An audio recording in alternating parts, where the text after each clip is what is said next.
നമസ്കാരം. അത് തന്നെ സാറെന്ന് വിളിച്ചോട്ടല്ലോ, സാറെന്ന് വിളിക്കാമല്ലോ അല്ലേ? എന്ത് വേണേലും വിളിച്ചോ. എൻ്റെ അച്ഛനെക്കാളും സാറിന് 10 വയസ്സ് എനിക്ക് 75 75 ആ. 65 നിൽക്കുകയാണ്. അപ്പോൾ എനിക്ക് ശരിക്കും ഭയങ്കര അഭിമാനമൊക്കെ ഉള്ള ഒരു ദിവസമാണ് സാറിന്ന്. ഞാനിന്ന് വ്ളോഗ് എടുത്തുകൊണ്ടിരുന്നപ്പോഴും അതാണ് ആദ്യം പറഞ്ഞു തുടങ്ങിയത്. കാരണം എൻ്റെ കൊച്ചിലെ മുതലേ ഉള്ള ഒരു ആഗ്രഹം ഒരു സംരംഭകനാവുക എന്നായിരുന്നു. Very good. അതെ. Very good. അപ്പോൾ ഞാൻ ഉദ്ദേശിച്ച ഫീൽഡിൽ സംരംഭം തുടങ്ങാൻ പറ്റിയില്ലെങ്കിലും വേറൊരു രീതിയിൽ ഒരു സംരംഭം ഞാൻ സ്റ്റാർട്ട് ചെയ്തു. അപ്പോൾ എനിക്കൊരു 8 വർഷം മുന്നേ സ്വപ്നം പോലും കാണാൻ പറ്റില്ലായിരുന്നു സാറുമായിട്ട് ഇതുപോലെ ഒരു കോൺവെർസേഷൻ ഇനിഷ്യേറ്റ് ചെയ്യാനായിട്ട്. അപ്പോൾ എന്തായാലും ഒരുപാട് സന്തോഷം സാർ. നമ്മുടെ സ്വീകരണം അല്ല, ഞങ്ങളുടെ ക്ഷണം സ്വീകരിച്ച് ഇങ്ങോട്ട് വന്നതിന്. Welcome to Karthik Surya unleashed podcast. Thank you Karthik. പള്ളി സാർ, താങ്ക് യു. ഞാനിത് തകർക്കും. സത്യം പറഞ്ഞാൽ ഞാൻ പ്ലസന്റ്ലി സർപ്രൈസ്ഡ് ആയിപ്പോ കേട്ടോ സാർ.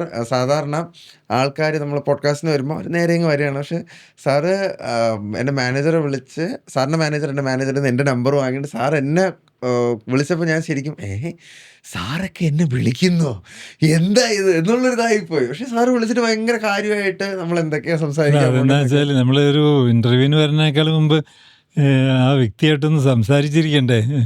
അത് നല്ലതാണ് കേട്ടോ. കാര്യം ഓഫീസിൽ നിന്ന് നിങ്ങളുടെ ആൾക്കാർ തമ്മിൽ സംസാരിച്ചു. അതെ അതെ അതെ. പക്ഷെ എന്നാലും ഞാൻ വൈദഭായി കാർത്തിക് സൂര്യന് ധാരാളം ദിവസവും കാണുന്നുണ്ട്. അയ്യോ ഒരുപാട് അതായത് നമ്മുടെ ഒരു ചിരി ഇരുചിരി ബമ്പർച്ചിരി. അപ്പം അതിൽ ഞാൻ വിചാരിക്കും ഒരു പാവത്താനാണല്ലോ ഇങ്ങനെ എല്ലാവരും കളിയാക്കാനായിട്ട് നിന്ന് കൊടുക്കാണല്ലോ. പോകുമ്പോ ഓരോ ഗോൾ എന്റെ നേരെ അടിച്ചിട്ട് ആൾക്കാരങ്ങ് പോകും. അതെ, ഈവൻ ജഡ്ജസ് അതെ കൗണ്ടർ അടിക്കാനായിട്ട് എന്നോട് നിർത്തിയിട്ടുണ്ട്. സന്തോഷം അത് കണ്ട ആൾക്കാർക്ക് ഒരു അല്പം ചിരിയെങ്കിലും വരുന്നുണ്ടെങ്കിൽ നമുക്ക് അതിലും വലുതൊന്നും വരുന്നുണ്ടല്ലോ. ഇപ്പൊ എത്ര നാളായി അതില്? ഞാൻ ടെലിവിഷനിൽ വന്നിട്ട് ഇപ്പൊ 4 വർഷം ആവുന്നു. 4 വർഷം ഈ ഫീൽഡിൽ നിന്നേ ഉള്ള ഒരാളല്ലേ, എങ്ങനെയൊക്കെയോ ഞാൻ പറഞ്ഞാണ്. എല്ലാത്തിനും സമയമുണ്ട് ദാസ. അതെ. അപ്പോ സാർ ആദ്യം തന്നെ എനിക്ക് കംപ്ലീറ്റ് സാറിൻ്റെ കയ്യിൽ നിന്നുള്ള, സാർ ഒരുപാട് സ്ഥലങ്ങളിൽ പറഞ്ഞ കാര്യങ്ങൾ തന്നെ ആയിരിക്കും. പക്ഷേ എനിക്ക് ഇനിഷ്യൽ ഫേസ് മുതലുള്ള സാറിൻ്റെ ഒരു ലൈഫ് ജേണി എനിക്ക് കിട്ടിയ ഭയങ്കര സന്തോഷമായിരിക്കും. അല്ല, എനിക്ക് പറയാൻ വിരോധമില്ല. പക്ഷെ ഈ കേൾക്കണവർക്കൊരു ആവർത്തന വിരസത കാരണം അവര് പല ചാനലിൽ കേട്ടതായിരിക്കും. മനസ്സിലായി, കുഴപ്പമില്ല സാർ. അത് എന്തുകൊണ്ടാണെന്ന് ഞാൻ ഇപ്പൊ ഗൂഗിളിൽ നോക്കിക്കഴിഞ്ഞാൽ സാറിൻ്റെ ഒരു സംരംഭങ്ങളുടെ എല്ലാം കൂടെ ഒരു നെറ്റ് വർത്ത് $1.8 ബില്യൺ. അറിയില്ലായിരുന്നില്ലേ? അങ്ങനെയാണ് നമ്മൾ ചാറ്റ് GPT അല്ലെങ്കിൽ ഗൂഗിളിൽ സെർച്ച് ചെയ്ത് കഴിഞ്ഞാൽ സാറിൻ്റെ ഒരു നെറ്റ് വെർത്തായിട്ട് അല്ലെങ്കിൽ എല്ലാ സംരംഭങ്ങളുടെയും കൂടെ ഒരു വെർത്തായിട്ട് അവർ കാണിക്കുന്നത്. അപ്പോൾ അത് റുപ്പീസിലോട്ട് കൺവേർട്ട് ചെയ്യുകയാണെങ്കിൽ 12,000 സംതിങ് കോടി രൂപയാണ്. പുറത്ത് വരെയല്ലേ ഇത് ഗൂഗിളിൽ കിടക്കുന്നത്. അപ്പോ ഒരു മലയാളി, അതും ജനറേഷണൽ വെൽത്തായിട്ട് വന്ന ഒരാളല്ല അല്ല. സാറിന് ഇപ്പോൾ തുടക്കത്തിൽ ഇതാ 2,000 കോടി, നീ ഇതിനെ ഇനി മൾട്ടിപ്ലൈ ചെയ്തോ എന്ന് പറഞ്ഞ് ആരും തന്നിട്ടില്ല. From the scratch, from the beginnings തുടങ്ങി. കേരളത്തിൽ പൊതുവേ ആൾക്കാർ പറയുന്നതാണ്, ഇവിടെ ബിസിനസ് തുടങ്ങാൻ പറ്റില്ല, ഇവിടെ ഒന്നും പച്ച പിടിക്കില്ല, ഇവിടെ രക്ഷപ്പെടില്ല, ഇവിടെ ബിസിനസ് തുടങ്ങി കഴിഞ്ഞാൽ ഫെയിലിയർ ആയിരിക്കും എന്ന് പറഞ്ഞിരിക്കുന്ന ഒരു സ്ഥലത്ത് ഇന്ത്യയിലെ തന്നെ ഏറ്റവും വലിയ സംരംഭകരിൽ ഒരാളായി സാർ വളർന്നു വന്നു. ഇന്ത്യയിലെ തന്നെ വേണമെങ്കിൽ ഒരു ടോപ്പ് 1%-നുള്ളിൽ ഫസ്റ്റ് 500 പെടും. അപ്പൊ ടോപ്പ് 1% അല്ല, ടോപ്പ് 0.1%-നുള്ളിൽ സാറുണ്ട്. എനിവേ അതൊക്കെ അപ്പോൾ എനിക്ക് പറയാനുള്ളത്, കേരളത്തില് എന്നെക്കാളും വിജയം കൈവരിച്ചവർ ധാരാളം ഉണ്ടല്ലോ, ഞാൻ മാത്രമല്ലല്ലോ. അതെ. അപ്പോൾ നമ്മൾ കേരളത്തിൽ പല പല പ്രശ്നങ്ങളുണ്ടായിരിക്കാം. പക്ഷെ അതൊക്കെ പറഞ്ഞ് ചൂണ്ടിക്കാണിച്ചിട്ട് അതേസമയം എത്രയോ പേര് വിജയിച്ചിരിക്കുന്നു, ചെറുതും വലുതായിട്ടും വിജയിച്ചിരിക്കുന്നു. അപ്പോൾ നമുക്കൊരു ഒരു ഉദ്ദേശം ഉണ്ടെങ്കിൽ നമ്മൾ എവിടെയെങ്കിലും ചെന്നെത്തും എന്നാണ് ചെറുപ്പക്കാരോട് ഞാൻ പറയാറുള്ളത്. അതെ. ഇപ്പോൾ സാറിൻ്റെ ഇനിഷ്യൽ ഫേസ് മുതൽ ചോദിക്കുന്നില്ലെങ്കിലും അത് നമുക്ക് അവിടെ ഇരിക്കട്ടെ. ഞാൻ അതിന് മുന്നേ ഒരു കാര്യം ചോദിക്കട്ടെ സാർ. എല്ലാ ബിസിനസ്സുകാർക്കും ബിസിനസ് തുടങ്ങി ഒരു സമയം എത്തുമ്പോഴത്തേക്കും ഇനി എന്ത് ചെയ്യും ഞാൻ ജീവിതത്തിൽ, ഇനി മുന്നോട്ട് പോവുമോ, അല്ലെങ്കിൽ ഇത് നിർത്തിയിട്ട് വേറെ എന്തെങ്കിലും ഒരു പണിയിലോട്ട് പോവുമോ എന്നുള്ള ഒരു തോട്ട് സാറിൻ്റെ ലൈഫിൽ എപ്പോഴാണ് വന്നിട്ടുള്ളത്? അല്ല, അങ്ങനെ തോട്ടുകൾ വരാൻ പാടില്ല ഒരു എൻ്റർപ്രണർക്ക്. കാരണം അയാൾ അതിൻ്റെ ഉള്ളിൽ നിന്ന് സ്ട്രഗിൾ ചെയ്ത് പുറത്തേക്ക് കടക്കണം. ഒന്നല്ലെങ്കിൽ ഇപ്പോൾ ചിലപ്പോൾ റൂട്ട് മാറാറുണ്ട്. ചിലപ്പോൾ പലരും റൂട്ട് മാറിയിട്ട് ബെറ്ററായിട്ട് ഗതി പിടിച്ച് പോയിട്ടുള്ളവരുണ്ട്. ചരിത്രം ധാരാളമുണ്ടല്ലോ. എനിക്ക് താല്പര്യം ഉണ്ടായിരുന്നൊരു വിഷയം ഈ ബയോഗ്രഫി വായിക്കലാണ്. ഓരോരുത്തരെ പഴയ ചരിത്രങ്ങൾ. അതിപ്പോൾ അബ്രഹാം ലിങ്കൺ ആയാലും ശരി, മഹാത്മാഗാന്ധി ആയാലും ശരി, അല്ലെങ്കിൽ നെൽസൺ മണ്ടേല ആയാലും ശരി, അല്ലെങ്കിൽ അങ്ങനെ. അപ്പോൾ അതിൽ നിന്നൊക്കെ നമ്മളൊക്കെ ഒരുപാട് പാഠം പഠിക്കാനുണ്ടെന്ന് എനിക്ക് തോന്നുന്നു. കാരണം ആരും ജനിക്കുമ്പോൾ വലിയ ആളായിട്ടൊന്നുമല്ല ജനിക്കണത്. പക്ഷെ അവരിങ്ങനെ ഓരോ ചാൻസ് കിട്ടുമ്പോൾ അതിങ്ങനെ മറികടന്ന് ഓരോ സ്റ്റെപ്പ് കയറിയിട്ട്, അപ്പോൾ അവരൊക്കെ പ്രതിസന്ധികൾ നേരിട്ടിട്ടുള്ളവരാണ്. അപ്പോൾ പ്രതിസന്ധികൾ വരുമ്പോൾ നമ്മൾ വാശി പിടിച്ച് അതിനെ മറികടന്നേ പറ്റുള്ളൂ. അല്ലാതെ അതിനെ പേടിച്ചോടിയാൽ നിങ്ങൾ ഓടി നിങ്ങൾ സീറോ ആവും. കാരണം സമൂഹം കുറച്ച് നാൾ നിങ്ങളെ ശ്രദ്ധിക്കുക, അത് കഴിഞ്ഞാൽ നിങ്ങളെ മറന്നു പോകും, അല്ലേ? അപ്പോൾ അത് നിങ്ങളുടെ ജോലിയാണ് പിടിച്ചു നിൽക്കുക എന്നുള്ളത്. ചിലപ്പോൾ പ്രോഡക്റ്റൊക്കെ മാറേണ്ടി വരും. നിങ്ങൾ തന്നെ വി-ഗാർഡ് തുടങ്ങിയിട്ട് എല്ലാ പ്രോഡക്റ്റും വിജയിച്ചിട്ടുണ്ടോ? ഇല്ല. എത്രയോ ചില പ്രോഡക്റ്റുകളൊക്കെ നിർത്തിക്കളയേണ്ടി വന്നിട്ടുണ്ട്. ആ ലൈനങ്ങ് ക്ലോസ് ചെയ്യും. പക്ഷേ അത് സൂക്ഷിച്ച് പരമാവധി ശ്രമിക്കും വിജയിപ്പിക്കാൻ പറ്റുമെന്ന്. ഇല്ലെങ്കിൽ വേണ്ടാന്ന് വയ്ക്കും. പലർക്കും അത് പറ്റും. അതായത് അവർ വലിയ പ്രതീക്ഷയോടുകൂടി തുടങ്ങും. പക്ഷെ എന്തുകൊണ്ടോ മാർക്കറ്റിൽ അത് ക്ലച്ച് പിടിക്കുന്നില്ല. അപ്പോൾ പക്ഷെ മാറി ചിന്തിച്ചിട്ട് ഏതായാലും ഇതിലേക്ക് ഇറങ്ങിയില്ല. തീർച്ചയായിട്ടും നമുക്കൊരു വഴിയുണ്ട്, നമുക്കൊരു റൂട്ടുണ്ടെന്ന് മനസ്സിലാക്കിയാൽ മതി. നേരത്തെ കാർത്തിക് പറഞ്ഞില്ലേ, അതായത് ഇത്തരത്തിലുള്ളൊരു ഇതായിത്തീരുന്നു കാർത്തിക് വിചാരിച്ചിട്ടുണ്ടോ? ഇല്ല, ഞാൻ വിചാരിച്ചിട്ടില്ല. ഞാൻ സ്കൂളിലോ കോളേജിലോ പഠിക്കുമ്പോൾ ഒരിക്കലും ഒരു ബിസിനസ്സുകാരനാവണമെന്നൊന്നും ആഗ്രഹം ഉണ്ടായിരുന്നില്ല. നല്ല സ്റ്റുഡിയസ് ആയിട്ടുള്ള ഒരു സ്റ്റുഡന്റ് അതുമല്ല, അതാണ് ഞാനൊരു ആവറേജ്. ഫിസിക്സ് ഒക്കെ അന്ന് ആവറേജ്, എബവ് ആവറേജ് എന്നൊക്കെ പറയാം. കാരണം എനിക്ക് കുറച്ച് ഇപ്പോഴാണ് മനസ്സിലാവണത്, മക്കളൊക്കെ സ്കൂളിൽ പോകാൻ തുടങ്ങിയപ്പോഴാണ് മനസ്സിലാവണത് ഈ ലേണിംഗ് ഡിസബിലിറ്റി എന്നൊക്കെ ചില വാക്കുകൾ. പണ്ട് കാലത്ത് അത് ഒരുപാട് പുതിയ സാധനങ്ങളാണ്.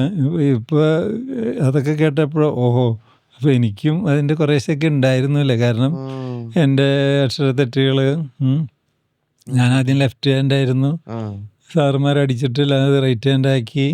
അതൊക്കെ അന്ധകാലം അന്ന് അങ്ങനെയൊക്കെ ഉണ്ടായിരുന്നു. അപ്പോൾ അയ്യോ, കാരണം അത് ഒരു പണിക്കർ സാറുണ്ട്, പുള്ളി സ്കെയിലുണ്ട് അപ്പടിക്കും. അപ്പോൾ നമ്മൾ മാറ്റി പിടിക്കണം, കാരണം 1ാം ക്ലാസ്സിൽ പഠിക്കുമ്പോൾ. കാരണം അതൊരു അശുഭ ലക്ഷണമാണ്. കുട്ടി എന്താ അത് ഇങ്ങനെ ഇടത്തെ കൈ കൊണ്ട് എഴുതണം തന്നെ ഒരു സ്ത്രീത്വമില്ല എന്ന് പറയും. എനിക്ക് ഓർമ്മയുണ്ട്, ഇങ്ങനെ മാറി നമ്മൾ ഇടത്തെ കൈ കൊണ്ട് എഴുതി. പക്ഷെ അപ്പം എന്തുണ്ടായി, ഹാൻഡ് റൈറ്റിംഗ് ആകെ കുളമായി. പിന്നെ ഈ പ്രശ്നം, അതായത് എഴുത്തുകൾ, അക്ഷരത്തെറ്റുകൾ, ഗ്രാമർ മിസ്റ്റേക്കുകൾ, വായിക്കാൻ സ്പീഡില്ല, ഇതൊക്കെ ഉണ്ടെങ്കിലും സയൻസിൽ എനിക്ക് നല്ല മാർക്ക് കിട്ടിയിരുന്നു. അതിലെ രക്ഷപ്പെട്ടു പോയത്. സയൻസിലായിരുന്നു മാർക്ക് കിട്ടിയത്. അപ്പൊ ഇപ്പോഴും സാർ വലത്തെ കൈ കൊണ്ട് തന്നെയാണ് എഴുതുന്നത്? വലത്തെ കൈ കൊണ്ട് എഴുതും. ഒരു ചുറ്റിയത് തന്ന് അടിക്കുകയാണെങ്കിൽ ഇടത്തെ കൈ കൊണ്ടാണ്. പക്ഷേ വലത്തെ കയ്യിൽ എഴുതി ട്രെയിനായി. അത് ട്രെയിനായി. പക്ഷെ അപ്പോഴതിൻ്റെ എഴുത്ത് കണ്ടാൽ നിങ്ങൾക്ക് വായിക്കാൻ പറ്റില്ല, എനിക്കും വായിക്കാൻ പറ്റില്ല. അതുകൊണ്ട് എഴുതാതിരിക്കുന്നതാണ് നല്ലത്. അതെ, ഞാൻ പരമാവധി ചിലര് അയ്യോ സാറ് ഒരു ഓട്ടോഗ്രാഫ് എന്നൊക്കെ പറഞ്ഞു വരും, ഞാൻ ഒഴിഞ്ഞു മാറും. കാരണം നമ്മുടെ ഇമേജ് കളയുണ്ടല്ലോ, ഒരു സെൽഫി പോരെ. ബാക്കിയതിനിപ്പോ സെൽഫി ആയി കിട്ടി. അതെ, ഇപ്പൊ പിന്നെ ഓട്ടോഗ്രാഫ് എന്നുള്ളൊരു കൾച്ചർ അങ്ങ് മാറി. ഇത് പറഞ്ഞപ്പോ ഒരു ഓർമ്മ വരുന്നുണ്ട്. ഒരു 7ാം ക്ലാസ്സിൽ പഠിക്കുകയാണ്. ആ സമയത്ത് ഞങ്ങൾക്കൊക്കെ അന്ന് 5ാം ക്ലാസ് തൊട്ടാണ് ഇംഗ്ലീഷ് ലാംഗ്വേജ് പഠിക്കണ്ടോ. നാട്ടിൽ മലയാളം സ്കൂളിലല്ലേ പഠിക്കുന്നത്. അപ്പോൾ 7ാം ക്ലാസ്സിൽ മാഷ് എൻ്റെ ഹാൻഡ് റൈറ്റിംഗ് ഒക്കെ കണ്ടിട്ട് പറഞ്ഞു, എനിക്ക് നല്ല ഭാവി ഉണ്ടോ, നീ ഒരു ഡോക്ടറാവെന്ന് പറഞ്ഞു. ഞാനത് വിശ്വസിച്ചു. പുള്ളി കളിയാക്കുകയാണ് എൻ്റെ ഹാൻഡ് റൈറ്റിംഗ് കണ്ടിട്ട്.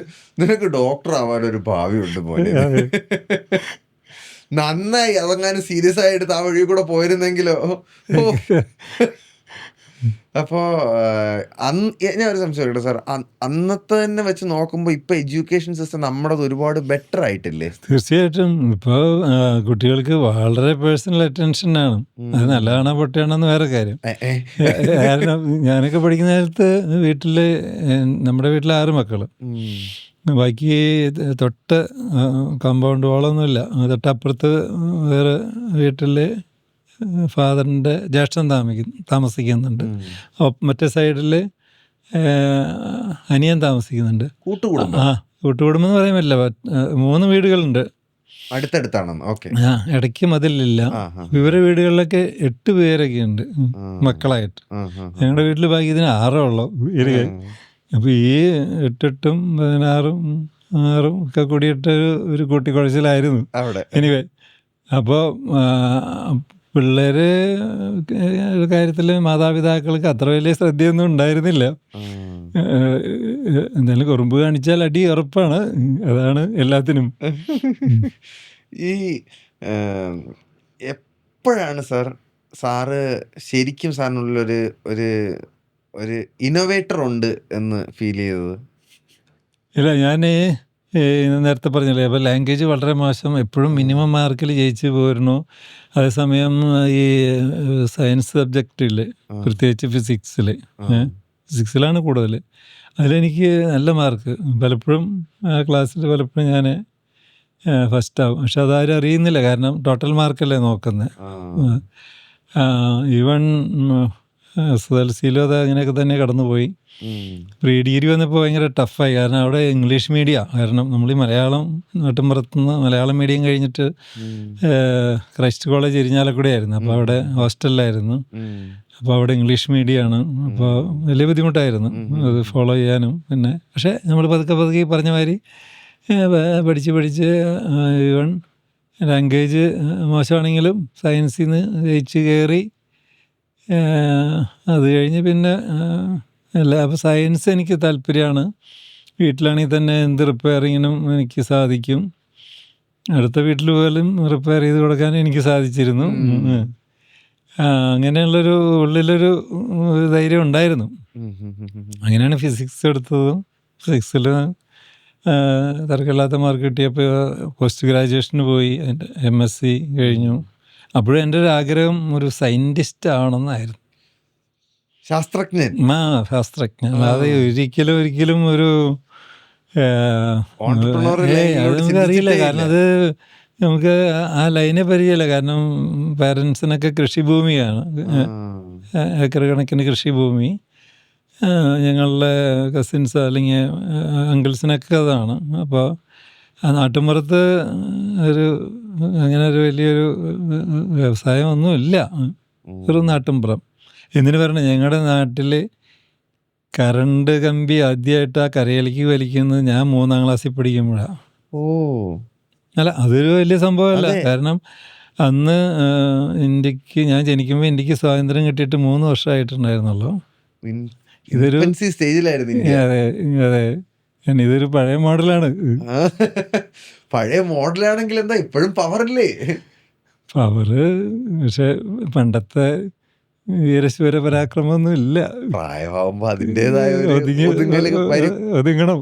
അതെ, എൻ്റെ അച്ഛനാണെങ്കിൽ പോലും ഞാൻ വളർന്നു വന്നിട്ടുന്ന സമയത്തൊക്കെ ഉണ്ടായിരുന്ന അച്ഛനിൽ നിന്ന് ഇപ്പൊ അച്ഛൻ ഭയങ്കര സോഫ്റ്റ് ആയിട്ടുണ്ട് ഒരുപാട്.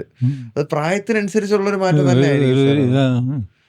കാർത്തിക്കിനൊക്കെ വരാനിരിക്കണുള്ളൂ, സമയമുണ്ട്, സമാധാനമായിട്ട് ഞാൻ ആയിക്കോളാം. പക്ഷേ ഒരുപാട് ലൈഫിൽ ചെയ്യണമെന്നുള്ള ആഗ്രഹങ്ങളാണ് സാർ കൂടുതലും. അപ്പം നമ്മൾ ചില സമയത്ത് നോക്കുമ്പോഴത്തേക്ക് ഇങ്ങനെയൊക്കെ എത്തിപ്പെടുവോ നമ്മളെന്നൊക്കെ ഒരു തോട്ടാണ് എപ്പോഴും മനസ്സിൽ വരുന്നത്. പക്ഷേ എന്തോ ഒരു സ്റ്റെപ്പ് പോലും പുറകിലൂടെ എടുക്കാൻ തോന്നിയിട്ടില്ലേ? അതിന്റെ ഗുണം കണ്ടിട്ടില്ലേ? അതെ അതെ അതെ, സ്റ്റെപ്പ് ബൈ സ്റ്റെപ്പ് ആയിട്ട് അങ്ങനെ പോവുകയാണ്. ഞാൻ വേറൊരു സംശയം, ഞാൻ കുഞ്ഞായിരുന്നപ്പോ തിരുവനന്തപുരത്താണ് വീട്. ഏറ്റവും കൂടുതൽ ആഗ്രഹിച്ചിട്ടുള്ളത് വീഗാലാൻഡിൽ പോകണം. അങ്ങനെ നോറ്റിരുന്ന് എനിക്ക് എത്ര ക്ലാസ് ആണെന്ന് എനിക്ക് 8ലോ 9ലോ എന്തോ സ്കൂളിൽ നിന്നൊരു ടൂർ പ്ലാൻ ചെയ്യുന്നു. ടൂറിൽ ഡെസ്റ്റിനേഷൻ വീഗാലാൻഡ്. ഞങ്ങളന്ന് ആ സ്കൂളിൽ കിടന്ന് തുള്ളിച്ചാടിയതിനൊരു കയ്യും കണക്കില്ല സാർ.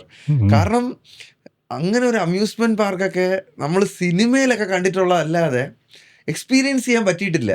അപ്പോൾ അങ്ങനെ ഞാൻ ജസ്റ്റ് ഒന്ന് ആലോചിക്കുകയായിരുന്നേ. അപ്പോൾ എത്ര പിള്ളേരാണ് ഇതുപോലെ, ഞാൻ ഒരാള് അന്നത്തെ കാലത്ത് പോട്ടെ, ഇന്ന് തന്നെ ആയിക്കോട്ടെ, പിള്ളേർക്ക് വീഗാലാൻഡ് എന്ന് പറഞ്ഞാൽ ഇപ്പോൾ വണ്ടർലേ ആയി എന്ന് പറഞ്ഞു കഴിഞ്ഞാൽ അതൊരു ഭയങ്കര ആവേശമാണ്. എന്തുകൊണ്ടാണ് സാർ ഒരു അമ്യൂസ്മെന്റ് പാർക്ക് സെറ്റ് ചെയ്തത്? ഉള്ളിലൊരു കുട്ടികളോടാണോ അതോ? അത് ആക്ച്വലി വീഗാർഡ് തുടങ്ങിയിട്ട് ഒരു 20 കൊല്ലം കഴിഞ്ഞപ്പോഴാണ് മാറി ചിന്തിക്കുന്നത്. അതെ, 20 കൊല്ലമായപ്പോഴേക്കും വീഗാർഡിൽ ധാരാളം മാനേജേഴ്സായി, എൻജിനീയേഴ്സായി, ധാരാളം അതിൻ്റെ ബ്രാഞ്ചായി, പല ഫാക്ടറികളൊക്കെ ആയി. അപ്പോൾ അതിനൊക്കെ മാനേജേഴ്സ്, അപ്പോൾ അവരൊക്കെ ഞാൻ ട്രെയിൻ ചെയ്ത് അവരൊക്കെ നല്ല നിലയിൽ കാര്യങ്ങൾ നോക്കുന്നു. അപ്പം ഞാൻ മാറി നിന്നാലും വീഗാർഡ് ഭംഗിയായിട്ട് പോകുന്നുള്ള ധൈര്യം വന്നപ്പോൾ ഇനി എന്ത് ചെയ്യാൻ പറ്റും? ഈ പറഞ്ഞ മാതിരി ഇനി എന്ത്, വാട്ട് നെക്സ്റ്റ്. ഞാനെപ്പോഴും ചെറുപ്പക്കാരോട് പറയും, അല്ലെങ്കിൽ എൻ്റർപ്രണർ ആവാൻ ആഗ്രഹിക്കുന്നവർ എപ്പോഴും ഒരു വാട്ട് നെക്സ്റ്റ് നമ്മുടെ ഉള്ളിൽ കിടക്കണം. ഇനി എന്ത് ചെയ്യാൻ പറ്റും, ഇത് പോരാ എന്നുള്ള ചിന്തയില്ലെങ്കിൽ നമ്മൾ പുറകോട്ടടിക്കും. എനിവേ, അപ്പോൾ ആ നേരത്ത് 10-20 വർഷത്തെ ആയപ്പോൾ സാമ്പത്തികമായിട്ട് ബെറ്ററായി, നല്ലോണം സ്റ്റേബിളായി. അപ്പോൾ വീഗാലാൻഡ് തുടങ്ങുന്ന സമയത്ത് വീഗാർഡിന്റെ ഒരു ലെവൽ എന്തായിരുന്നു? അപ്പോൾ വീഗാർഡ് അപ്പോഴേക്കും ഞാൻ പറഞ്ഞില്ല 20 വർഷമായി. കേരളം കഴിഞ്ഞു, തമിഴ്നാട്, കർണാടക, ആന്ധ്ര, ഗോവയ്ക്ക് വരെ മാർക്കറ്റിംഗ് തുടങ്ങി. തിരക്കില്ലാത്ത ടേൺ ഓവറായി, പ്രോഫിറ്റായി. അപ്പോൾ നമ്മൾ ഈ പറഞ്ഞ മാതിരി നമ്മുടെ ജീവിത സൗകര്യം കൂടി. നമ്മൾ അതൊരു ചെറിയ വീടാണ് പണിതരുന്നത്, അതുമാതിരി കുറച്ചുകൂടി വലിയ വീടാക്കി. എനിവേ, പിന്നെ വിദേശയാത്രകളൊക്കെ നടത്താൻ തുടങ്ങി. കുട്ടികൾ സ്കൂളിൽ പഠിക്കുന്നു, അപ്പോൾ അവരെയും കൊണ്ടുപോകണം. അവരെ പോകുമ്പോൾ അവർക്ക് താല്പര്യത്തിന് അവിടത്തേക്ക് അമ്യൂസ്മെൻറ്റ് പാർക്കിൽ പോകാറുണ്ട് പലയിടത്തും. അപ്പോൾ നമ്മളവിടെ ഇരുന്നിട്ട് നമ്മൾ ആലോചിക്കുന്നത് ഇതുപോലത്തെ എന്തോരണം നമ്മുടെ നാട്ടിലില്ലാത്ത, ഇതുപോലത്തെ ഒരു ചോട്ട നമ്മുടെ നാട്ടിലായിക്കൂടെ എന്നുള്ളൊരു ചിന്തയിൽ നിന്നാണ് ഈ അമ്യൂസ്മെന്റ് പാർക്കിൽ എൻ്റെ ആ ഒരു തോന്നലിലാണ് എൻ്റെ ഒരു സ്പാർക്ക് കിട്ടിയത്. ഇവിടെ ഒന്ന് ആലോചിച്ചു. അപ്പോൾ നോക്കുമ്പോൾ ഒരു പിടിയില്ല. ഇവിടെ ബോംബെയിലൊരു ചെറുതൊരെണ്ണമുണ്ട്, ഒരു SL വേൾഡ് എന്ന് പറഞ്ഞിട്ട്. പിന്നെ ഡൽഹിയിലൊരു അപ്പൂഗർ എന്ന് പറഞ്ഞിട്ട് ഒരെണ്ണമുണ്ട്. പിന്നെ അതിൻ്റെ ഇടയ്ക്ക് നവോദയ അപ്പച്ചൻ, അങ്ങനെ എനിക്ക് പരിചയമുണ്ട്.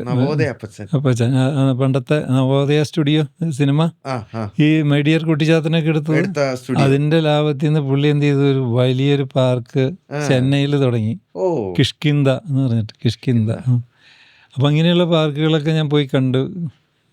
അവിടെയൊക്കെ എന്താ നടക്കണം എക്സ്പ്ലോർ ചെയ്തു. Market research. അതെ, കൽക്കട്ടയിൽ ഒരെണ്ണമുണ്ട്, അവിടെയും പോയി. അപ്പോൾ പോകാവുന്നിടത്തൊക്കെ പോയി. അപ്പോൾ നോക്കുമ്പോൾ വിദേശത്ത് ഉള്ളൊരു സ്റ്റാൻഡേർഡ് വരെ ആരും കീപ്പ് ചെയ്യുന്നില്ല. അതിൻ്റെ ക്വാളിറ്റി, അതിൻ്റെ ഭംഗി, അതിൻ്റെ സേഫ്റ്റി, അതിൻ്റെ പെർഫെക്ഷൻ. അപ്പോൾ ഞാൻ വിചാരിച്ച് നമുക്ക് ചെയ്യുകയാണെങ്കിൽ നമുക്ക് വൃത്തിയായിട്ട് ചെയ്യണമല്ലോ, അത് പറ്റും എന്ന് പറഞ്ഞിട്ടാണ് അതിൻ്റെ ഒരു തുടക്കം. അവിടെ നിന്നാണ് പിന്നെ ഈ കണ്ട വീഗാലാൻഡ് ഉണ്ടാക്കിയത്. വണ്ടർല പിന്നീട് ഞാൻ ചോദിച്ചോട്ടെ, ഇതിനകത്തുള്ള ഓരോ റൈഡുകളൊക്കെ ഉണ്ടല്ലോ, അത് സാറ് ചൂസ് ചെയ്തിട്ടുണ്ടോ അതിനകത്ത് ഏതെങ്കിലും ഒക്കെ? പിന്നെ ഞാനും ചെറുപ്പമായിരുന്ന ഒരു കാലഘട്ടത്തില് അപ്പൊ കുട്ടിക്കാലത്തുണ്ടായിരുന്ന ആഗ്രഹങ്ങളൊക്കെ അല്ല, അങ്ങനെയല്ല. അതായത് നമ്മള് ഇതേമാതിരി ഇപ്പോൾ ഒരു ആർക്കിടെക്റ്റിനെ സെലക്ട് ചെയ്തു. പിന്നെ ഞങ്ങൾ തന്നെ വീഗാർഡിലുണ്ടായിരുന്ന ചില എൻജിനീയേഴ്സിനെ, പിന്നെ മാനേജേഴ്സിനെ അതിലേക്ക് മാറ്റി. അപ്പം അവരാരും ഈ സംഗതി കണ്ടിട്ടില്ല, അമ്യൂസ്മെന്റ് പാർക്ക്. അപ്പോൾ അവരെയും കൊണ്ട് നടന്നതൊക്കെ കാണിച്ചു കൊടുത്ത്. ഈവൻ ആർക്കിടെക്റ്റും ചെറുപ്പക്കാരനായിരുന്നു. കാരണം ചെറുപ്പക്കാരനാണെങ്കിലല്ലേ ഞാൻ പറഞ്ഞത് കേൾക്കുകയുള്ളൂ. പക്ഷേ ആള് മറ്റേ റാങ്ക് ഹോൾഡറൊക്കെ ആയിരുന്നു. അപ്പോൾ അങ്ങേരെയൊക്കെ കൂടിയിട്ട് ഞങ്ങൾ പലപ്പോഴും ടൂർ പോയിട്ടുണ്ട് ഇത് കാണാൻ വേണ്ടി മാത്രം. അപ്പോൾ ഇതിലൊക്കെ കയറി നോക്കും. കാരണം ഞാനും കയറുമായിരുന്നു, എനിക്ക് മടിയൊന്നും ഉണ്ടായിരുന്നില്ല. പക്ഷെ ഇപ്പം കേറേണ്ട സമയത്ത് കേറിയല്ലോ. കയറിയിട്ടുണ്ട് തുടക്കം. അയ്യോ, അവിടെ എനിക്ക് ഏറ്റവും ടെൻഷനുള്ള കുറെ സാധനങ്ങളുണ്ടായിരുന്നു. ഒന്ന്, ഇങ്ങനെ പോകുന്നൊരു സ്പേസ് ഗൺ ഉണ്ടല്ലോ. അയ്യോ, എനിക്കാണെങ്കിൽ എൻ്റെ കൂട്ടുകാർ കയറുന്ന കാണുമ്പോൾ തന്നെ ടെൻഷൻ കേട്ടോ. അപ്പോൾ എനിക്ക് ഛർദ്ദിക്കുമോ എന്നുള്ള ടെൻഷൻ കാരണം ഇങ്ങനെയുള്ള ശരീരം ഇളകുന്ന റൈഡ് കയറാതിരിക്കാൻ ഞാൻ എന്തെന്നറിയോ, ചെന്നോടെ നേരെ ഒന്ന് വെള്ളത്തിൽ ചാടി. അപ്പം വെള്ളത്തിൽ ചാടി കഴിയുമ്പോൾ നനഞ്ഞോണ്ട് നമ്മൾ ഇതിലൊന്നും കയറിക്കൂടാന്ന് അവിടെ എഴുതിയിട്ടുണ്ട്. എന്നിട്ട് ഞാനൊന്ന് പറയുമായിരുന്നു, എടാ ഞാൻ വെള്ളത്തിൽ ഇറങ്ങിപ്പോയി, അത് കാരണം കൊണ്ട് അല്ലെങ്കിൽ ഞാൻ വേറെ ലെവലിൽ കൊണ്ട് എത്തിച്ചേനെ എന്നും പറഞ്ഞിട്ട് വണ്ടി അടിച്ച് ഫുൾ ടൈം വെള്ളത്തിൽ കിടക്കുമായിരുന്നു. ആ വേവ് പൂളിൽ ഞാൻ കിടന്നിട്ട് കയ്യും കിടക്കൂല സമയം. അയ്യോ, അന്ന് എൻ്റെ ചൈൽഡ്ഹുഡിലെ ഏറ്റവും ബെസ്റ്റ് ഓർമ്മകളിലൊന്ന് എൻ്റെ സ്കൂൾ ടൂറ് അന്ന് അവിടെ വന്നതാണ്. അത് സാറിന് എത്രത്തോളം അത് മനസ്സിലാവുമെന്ന് അറിയില്ല. പക്ഷേ എൻ്റെ ചൈൽഡ്ഹുഡിലെ ഏറ്റവും വലിയൊരു മെമ്മറിക്ക് കാരണക്കാരനായ ഒരാളും കൂടെയാണ്. ഈ വീഗാർഡ് തുടങ്ങിയിട്ട് 20 വർഷം കഴിഞ്ഞിട്ട് എനിക്ക് ഇത്രയും എന്താ പറയുക, എന്നെ പോപ്പുലറാക്കിയത് അമ്യൂസ്മെൻറ്റ് പാർക്ക് വന്നതിന് ശേഷമാണ്. കാരണം പെണ്ണുങ്ങളും കുട്ടികളൊക്കെ അറിയാൻ തുടങ്ങിയത്. മറ്റതൊരു ഇലക്ട്രോണിക് പ്രോഡക്റ്റ്, സ്റ്റെബിലൈസർ ഉണ്ട്, അല്ലെങ്കിൽ വാട്ടർ ഹീറ്റർ ഉണ്ട്, ഫാനുണ്ട്, സോളാർ വാട്ടർ ഹീറ്റർ ഉണ്ട്, അതൊക്കെ പമ്പുണ്ട്. അതൊക്കെ പെണ്ണുങ്ങളുടെ കുട്ടികളുടെ ഡിവിഷനല്ലല്ലോ, അവരുടെ ശ്രദ്ധയിൽ വരില്ലല്ലോ. കൂടുതൽ അറിഞ്ഞത് പാർക്ക് വഴിക്കാം. പിന്നെന്തുകൊണ്ടാണ് വണ്ടർലാൻഡ് പേര് മാറ്റിയത്? അതിനും ഒരു കാരണം ഉണ്ടായി. എന്താണെന്ന് വെച്ച് കഴിഞ്ഞാൽ ഇത് തുടങ്ങി അധികം വൈകാതെ തന്നെ ഇത് ക്ലച്ച് പിടിച്ചു, സക്സസ് ആയി. അപ്പോൾ അധികം വൈകാതെ തന്നെ ബാംഗ്ലൂർ സ്ഥലം വാങ്ങിച്ചു. ബാംഗ്ലൂര് പറയുകയാണെങ്കിൽ വലുതായിട്ട് ചെയ്യാനായിട്ട് അവിടെ വളരെ വലുതാ, ഇവിടത്തെക്കാളും വലുതാ. അപ്പോൾ അതിന് ഞാൻ എനിക്ക് തോന്നി അവിടെ വീഗാലാൻഡ് ആരും അറിയില്ലല്ലോ, അപ്പോൾ അവിടെ വേറെ പേരിടാമെന്ന് വിചാരിച്ചു. അപ്പം അന്നേരം കുറച്ചും കൂടി ഒരു എന്താ പറയുക, മാർക്കറ്റ് റിസർച്ച് എന്നൊക്കെ പറയില്ലേ. അപ്പോൾ സ്റ്റാഫിൻ്റെ ഇടയിലൊരു കോണ്ടസ്റ്റ് വെച്ച് ഏറ്റവും നല്ല പേര് സജസ്റ്റ് ചെയ്യുന്ന ആൾക്ക് ഒരു സമ്മാനം എന്നൊക്കെ പറഞ്ഞ്, അപ്പോൾ പലരും വണ്ടർലാൻഡ് എന്നൊക്കെ എഴുതി പലരും അപ്ലൈ ചെയ്തു. അപ്പോൾ നോക്കിയപ്പോൾ ഭൂരിഭാഗം പേരും കുറേ പേര് വണ്ടർലാൻഡ് ഉണ്ട്, പിന്നെ പല പേരുകളുണ്ടായിരുന്നു. അപ്പോൾ ഞാൻ വണ്ടർലാൻഡ് ഇത്ര പേര് സജസ്റ്റ് ചെയ്തതല്ലേ എന്ന് വെച്ചിട്ട് അത് എടുത്തിട്ട്, പക്ഷെ അത് ഉപയോഗിച്ചാൽ ചിലപ്പോൾ ലോകത്തിൻ്റെ ഏതെങ്കിലും ഭാഗത്ത് വണ്ടർലാൻഡ് ഉണ്ടെങ്കിൽ അവർ നമുക്ക് ഇട്ട് പണി തരും, കോപ്പി റൈറ്റ് എന്നൊക്കെ പറഞ്ഞിട്ട്. അപ്പം ഞാൻ അതിനകത്ത് വെട്ടിമുറിച്ച് ഒരു വണ്ടർലയിൽ നിർത്തി. അങ്ങനെയാണ് വണ്ടർലാ എന്നുള്ള പേര് വന്നു. അത് കഴിഞ്ഞ് കുറച്ച് കഴിഞ്ഞ് വന്നപ്പോൾ പിന്നെ ഹൈദരാബാദ് തുടങ്ങാൻ തീരുമാനിച്ചു. അപ്പോൾ പുലിവാലായി. അപ്പോൾ ഇവിടെ ബാംഗ്ലൂർ വണ്ടർല, ഇവിടെ വീഗാലാൻഡ്. അപ്പോഴാണ് പിന്നെ നിങ്ങളുടെ ഓഡിറ്റേഴ്സും അപ്പോഴേക്കും നമുക്ക് സൗകര്യങ്ങൾ കൂടി ഒക്കെ സജസ്റ്റ് ചെയ്ത് നമുക്ക് ഒരു ഒറ്റ കമ്പനിയാക്കാം, ഒറ്റ പേരാക്കാം, അതായിരിക്കും നല്ലത് എന്നൊക്കെ, ബ്രാൻഡിങ് സ്ട്രോങ് ആക്കാം എന്നുള്ള നിലയിൽ. അപ്പോൾ ഇവിടെ ഏത് പേരിലും ആള് വരും ഇവിടെ. കാരണം കൊച്ചി നമ്മുടെ തട്ടകാണല്ലോ. അപ്പോൾ ബാംഗ്ലൂർ അത്രയ്ക്ക് അങ്ങോട്ട് പോപ്പുലർ ആയിട്ടില്ലായിരുന്നു ആ സമയമായപ്പോൾ. ഇങ്ങനെയാണ് ഒറ്റ പേരിലേക്ക് അവസാനിപ്പിച്ചത്, പേരിലോട്ടാക്കിയത് അല്ലേ. ഈ ബാംഗ്ലൂരുള്ള എനിക്ക് എൻ്റെ ഉത്തരം അറിയാമെന്ന് ഊഹിക്കാം. വണ്ടർല ബാംഗ്ലൂർ ആയിരിക്കുമല്ലോ കൂടുതൽ പ്രോഫിറ്റബിൾ കൊച്ചിയേക്കാൾ. കാരണം അവിടുത്തെ റേറ്റും കൂടുതലാണ്, അവിടുത്തെ റൈഡിൻ്റെ ഭീകരതയും കൂടുതലാണ്, പിന്നെ ക്രൗഡ് കൂടുതലാണ്. അവിടെ പിന്നെ കുറച്ചുകൂടി ഡെവലപ്ഡ് ആയിട്ടുള്ള സ്ഥലമാണ്, പോപ്പുലേഷൻ കൂടുതലാണ്. ഇപ്പൊ ഹൈദരാബാദ് ഇപ്പം മോശമില്ല, കാരണം ഹൈദരാബാദ് തുടങ്ങിയിട്ട് 5-6 വർഷമായി. അവിടെയും കുഴപ്പമില്ല. ഞാൻ ഇപ്പോൾ സാർ ഒരു സയൻറ്റിസ്റ്റ് ആണെന്ന് നേരത്തെ പറഞ്ഞായിരുന്നല്ലോ. അപ്പോൾ ഇത്രയും കാലം ഒരുപാട് സംരംഭങ്ങൾ, ഒരുപാട് പ്രോഡക്റ്റ് ഡെവലപ്പ് ചെയ്തു. ഒരു ഫേവറേറ്റ് ആയിട്ടൊരു പ്രോഡക്റ്റ് ഇപ്പോൾ ചൂസ് ചെയ്യുകയാണെങ്കിൽ, അല്ലെങ്കിൽ സാറിൻ്റെ ഏറ്റവും ഹൃദയത്തോട് അടുത്ത് നിൽക്കുന്നത് എന്തായിരിക്കും? അത് നമ്മൾ ഇപ്പോൾ നമുക്ക് 2-3 കുട്ടികളുണ്ടെങ്കിൽ 3 കുട്ടികളെ നിരത്തി നിർത്തിയിട്ട് ഏതാ നല്ല കുട്ടിന്ന്, ഏതാ ഇഷ്ടമുള്ള കുട്ടിന്ന് ചോദിക്കാൻ പാടുമോ? കുട്ടി കാണും, പക്ഷേ അത് പുറത്ത് പറയൂല. അങ്ങനെയല്ല, അത് രണ്ടും 2 തരത്തിലാണ്. അതായത് V-Guard തുടങ്ങിയപ്പോൾ ഉണ്ടായിരുന്നൊരു ബുദ്ധിമുട്ടും കഷ്ടപ്പാടും അല്ലെങ്കിൽ ചലഞ്ചസും വേറെയായിരുന്നു. കാരണം 0 തുടങ്ങുന്നു, പടിപടിയായിട്ട് വരുന്നു, അത് ഇങ്ങനെ വരുന്നു. പിന്നെ കുറച്ച് സൗകര്യം ആയതിനു ശേഷമാണ് വണ്ടർല അല്ലെങ്കിൽ പാർക്ക് തുടങ്ങുന്നത്. അതിൻ്റെ ചലഞ്ചസ് ടോട്ടലി ഡിഫറെൻറ്റാണ്. കാരണം ഇത് അതുമായിട്ട് യാതൊരു മാച്ചില്ല. കാരണം ഇത് പ്യുവർലി ഒരു ഫാക്ടറിയിൽ ഉണ്ടാക്കുന്നു, പാക്ക് ചെയ്യുന്നു, സീലൊട്ടിക്കുന്നു, കടക്കാർക്ക് എത്തിക്കുന്നു. നമ്മൾ കസ്റ്റമറെ കാണുന്നില്ല. ഇവിടെ കസ്റ്റമർ നമ്മുടെ അടുത്തേക്ക് വരികയാണ്. ഇതിൻ്റെ റിസ്ക് വളരെ കൂടുതലാണ്. അല്ലെങ്കിൽ രണ്ട് തരത്തിലാണെന്നേ പറയാൻ പറ്റുള്ളൂ. രണ്ടിനും അതിൻ്റെതായ ത്രില്ലുണ്ട്. ത്രില്ല് കൂടി നമ്മൾ ഓരോരോ പുതിയ സാധനങ്ങളിലോട്ട് ഇറങ്ങുന്നു, പുതിയ സംരംഭങ്ങളിലോട്ട് ഇറങ്ങുന്നു. അല്ല, പിന്നെ നോക്കുമ്പോൾ പിന്നെ കുറച്ച് കഴിഞ്ഞപ്പോഴേക്കും മക്കള് പഠിപ്പ് കഴിഞ്ഞു. അവര് പിന്നെയും വിദേശത്തൊക്കെ പഠിക്കാൻ വിട്ടു. അതൊക്കെ കഴിഞ്ഞ് അപ്പോൾ അവർക്ക് 2 ചോയ്സ് ഉണ്ടായിരുന്നു. വേണമെങ്കിൽ നമ്മുടെ ഇതിൽ ജോയിൻ ചെയ്യാം, അല്ലെങ്കിൽ അവർക്ക് വിദേശത്ത് അല്ലെങ്കിൽ സ്വന്തമായിട്ട് തുടങ്ങാം, അല്ലെങ്കിൽ വിദേശത്ത് ഏതെങ്കിലും. ഞാനായിരുന്നു അച്ഛനെങ്കിൽ ഞാൻ പ്രാർത്ഥിക്കും കേട്ടോ, ഈശ്വര 2 ഇതിലോട്ട് തന്നെ വരണേ എന്നൊക്കെ. അല്ല, ഞാനങ്ങനെ നിർബന്ധിച്ചൊന്നുമില്ല. പക്ഷെ അവരെന്തുകൊണ്ടോ ഇതിൽ തന്നെ ഓരോരുത്തർ ജോയിൻ ചെയ്തു. ഇഷ്ടമായി. ഒരാളിപ്പോ എനിക്ക് തോന്നുന്നു V-Guard നോക്കുന്ന, മറ്റാള് നോക്കുന്നു. അവർ രണ്ടുപേരും ഹാപ്പി ആയിട്ട് തന്നെ ഇരിപ്പുണ്ട്. കാരണം പേരക്കുട്ടികളൊക്കെ എത്ര പേരുണ്ട്? ഓരോന്നുള്ളൂ, ഓരോരുത്തർക്ക് മരുന്നിന് ഓരോന്നുള്ളൂ. ഇപ്പൊ എല്ലാം ന്യൂക്ലിയർ ഫാമിലി ആയിക്കൊണ്ടിരിക്കുകയാണ്. അതെ, കാരണം കുട്ടികളെ കാണാനല്ലോ. അവരൊക്കെ വളർന്നോ ഇപ്പോ? മൂത്ത ആൾക്ക് 17 വയസ്സായി.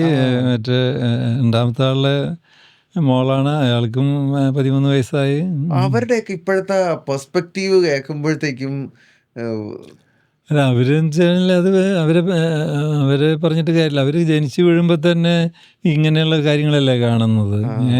അവരുടെ ഇപ്പം നമ്മളെക്കാളും നോളജ് ഉണ്ട് നമ്മുടെ ഗ്രാൻഡ് ചിൽഡ്രന്. നമ്മുടെ പേരക്കുട്ടികൾക്ക് നമ്മളെക്കാളും നോളജ് ഉണ്ട്. വെറും എന്താ പറയുക, 11th കഴിഞ്ഞ് അവന് കൂടിയിട്ടുണ്ടാവുന്ന എനിക്ക് തോന്നുന്നത്. കാരണം നമ്മളൊക്കെ ഇപ്പോൾ ഔട്ട്ഡേറ്റഡ് ആയി തുടങ്ങി. പണ്ട് നമ്മൾ പുലിയായിരുന്നു കേട്ടോ. പഴയ കഥകളൊക്കെ കേൾക്കാൻ പിള്ളേർക്ക് ഇഷ്ടമാണോ?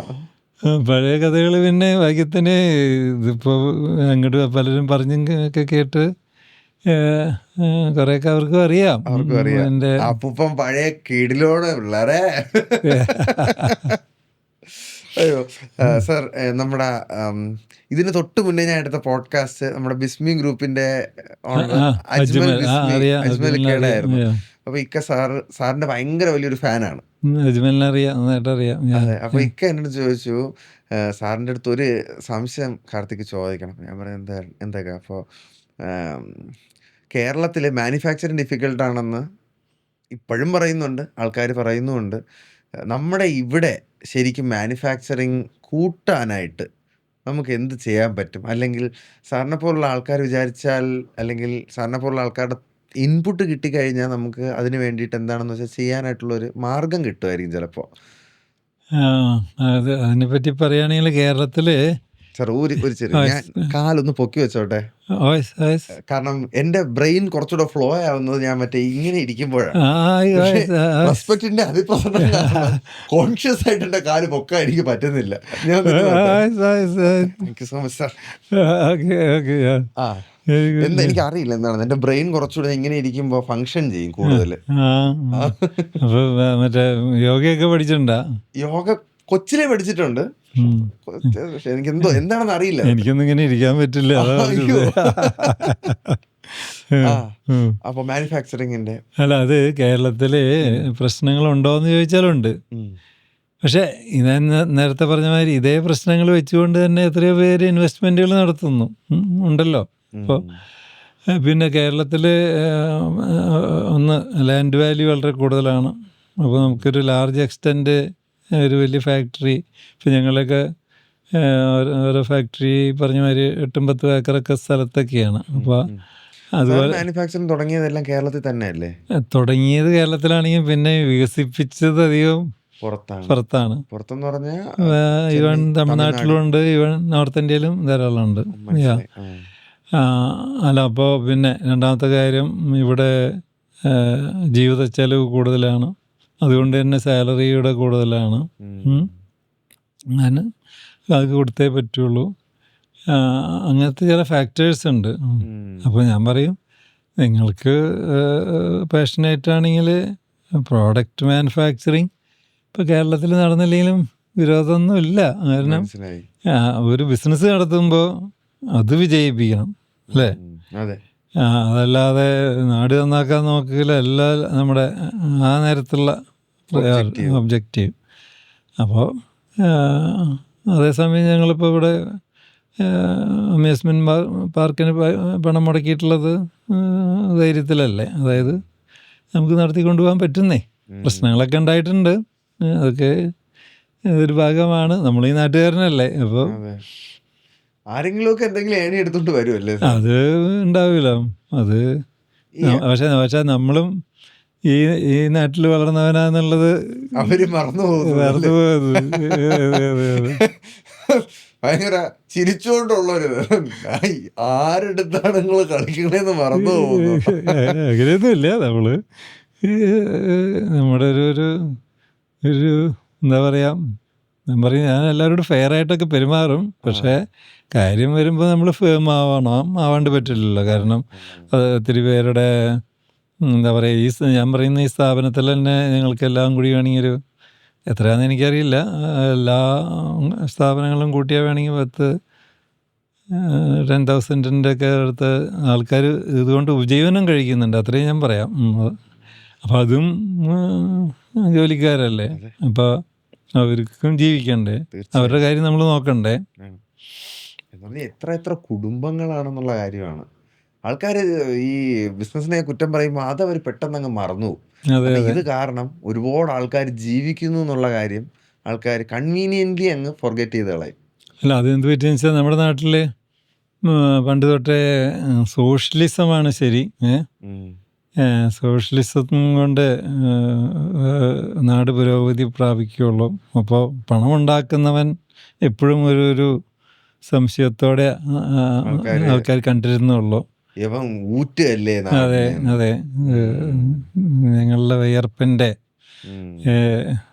ഗുണം അയാളല്ല അനുഭവിക്കണേ എന്നവരൊക്കെ പറഞ്ഞ സംഭവങ്ങളുണ്ടല്ലോ. ഒരു ബിസിനസ് ഒക്കെ റൺ ചെയ്തുകൊണ്ട് പോവാന്ന് പറഞ്ഞു കഴിഞ്ഞാൽ ഇതുമാത്രം ചലഞ്ചസ്. പക്ഷെ ഇപ്പോൾ അതേസമയം ഇപ്പോൾ കാര്യങ്ങൾ കുറേ കൂടെയൊക്കെ എളുപ്പമാണ് കേട്ടോ. പണ്ടത്തെ അത്രയും പ്രശ്നങ്ങളില്ലാന്ന് എനിക്ക് തോന്നുന്നു. ഞാനെല്ലാം കണ്ടതാ. അതായത് പണ്ടത്തെ അടിക്കടി സമരങ്ങളും കേരളത്തിൽ ധാരാളം സമരങ്ങളും, ഈവൻ ഞങ്ങൾക്കും സമരങ്ങളൊക്കെ ഉണ്ടായിട്ടുണ്ട്. ഞാൻ സ്കൂളിൽ പഠിക്കുന്ന സമയത്ത് തന്നെ അയ്യോ ഇന്ന് സമരം, സ്കൂളിൽ പോകണ്ടെന്ന് പറഞ്ഞ് അന്ന് ഹാപ്പി ആയിട്ടിരിക്കും. പക്ഷെ കുറച്ചുകൂടെ വളർന്നപ്പോഴത്തേക്കുമാണ് ഞാൻ ചിന്തിക്കുന്നത്, ശിശുര സമരം വന്നു, അപ്പൊ ഇന്ന് എഡിറ്റർമാരും വരൂലേ?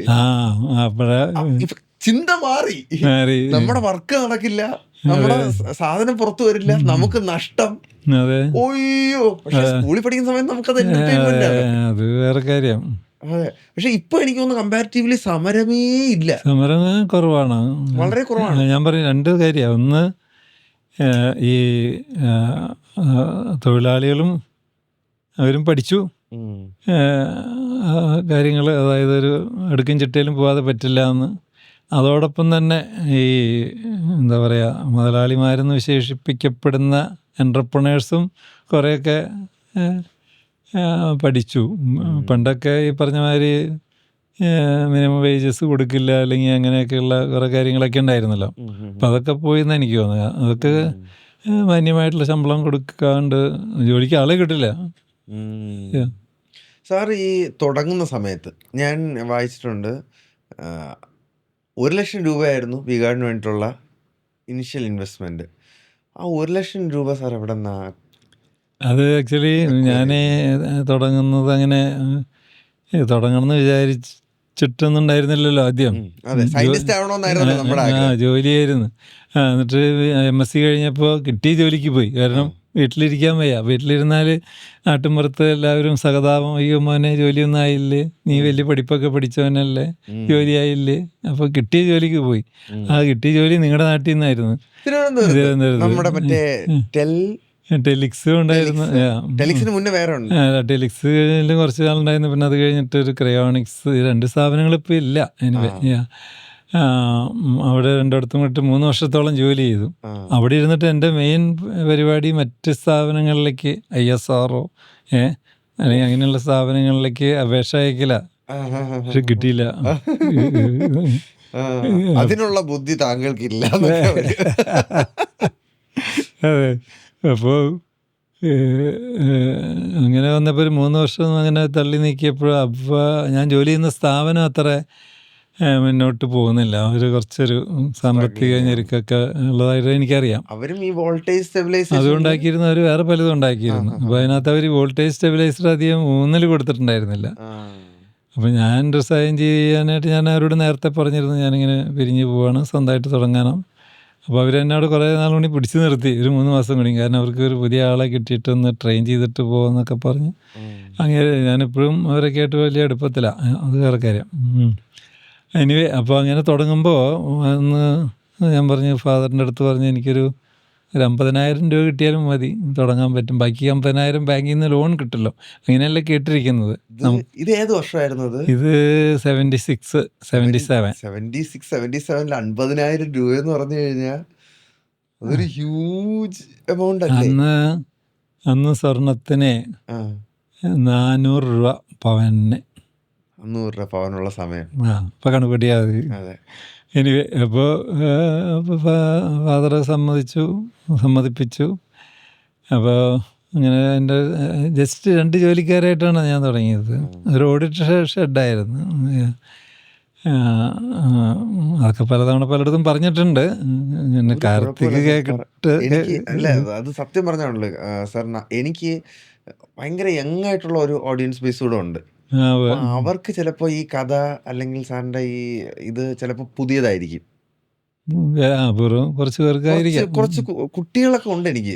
ആ പിള്ളേർക്കൊക്കെ അത് കേൾക്കാൻ നല്ല കൗതുകമായിരിക്കും, അവരത് ഭയങ്കര ഇൻട്രസ്റ്റോടുകൂടി കേൾക്കുകയും ചെയ്യും. സാർ എന്ത് പറഞ്ഞാലും ഞാൻ 100% ഇന്നാണ്, ഞാൻ ഫുൾ കൗതുകത്തോടുകൂടി ഇരിക്കുകയാണ്.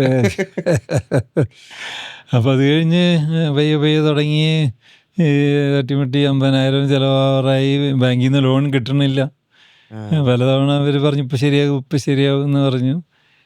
എല്ലായിടത്തും ഇൻഡസ്ട്രിക്ക് അന്ന് പിന്നെ ഈ ഇൻഡസ്ട്രിക്ക് വേണ്ടിയിട്ട് അത്ര വലിയ ഗവൺമെൻറ്റിൻ്റെ സൈഡിൽ നിന്നുള്ള സപ്പോർട്ട് അങ്ങനെ പ്രത്യേകിച്ചൊന്നും ഇല്ലായിരുന്നു അന്നത്തെ കാലത്ത്. എന്നാലും 50,000 രൂപ മുടക്കിയിട്ടുണ്ടെങ്കിൽ 50,000 രൂപ ലോൺ കിട്ടാൻ സാധ്യതയൊക്കെ ഉണ്ടായിരുന്നു.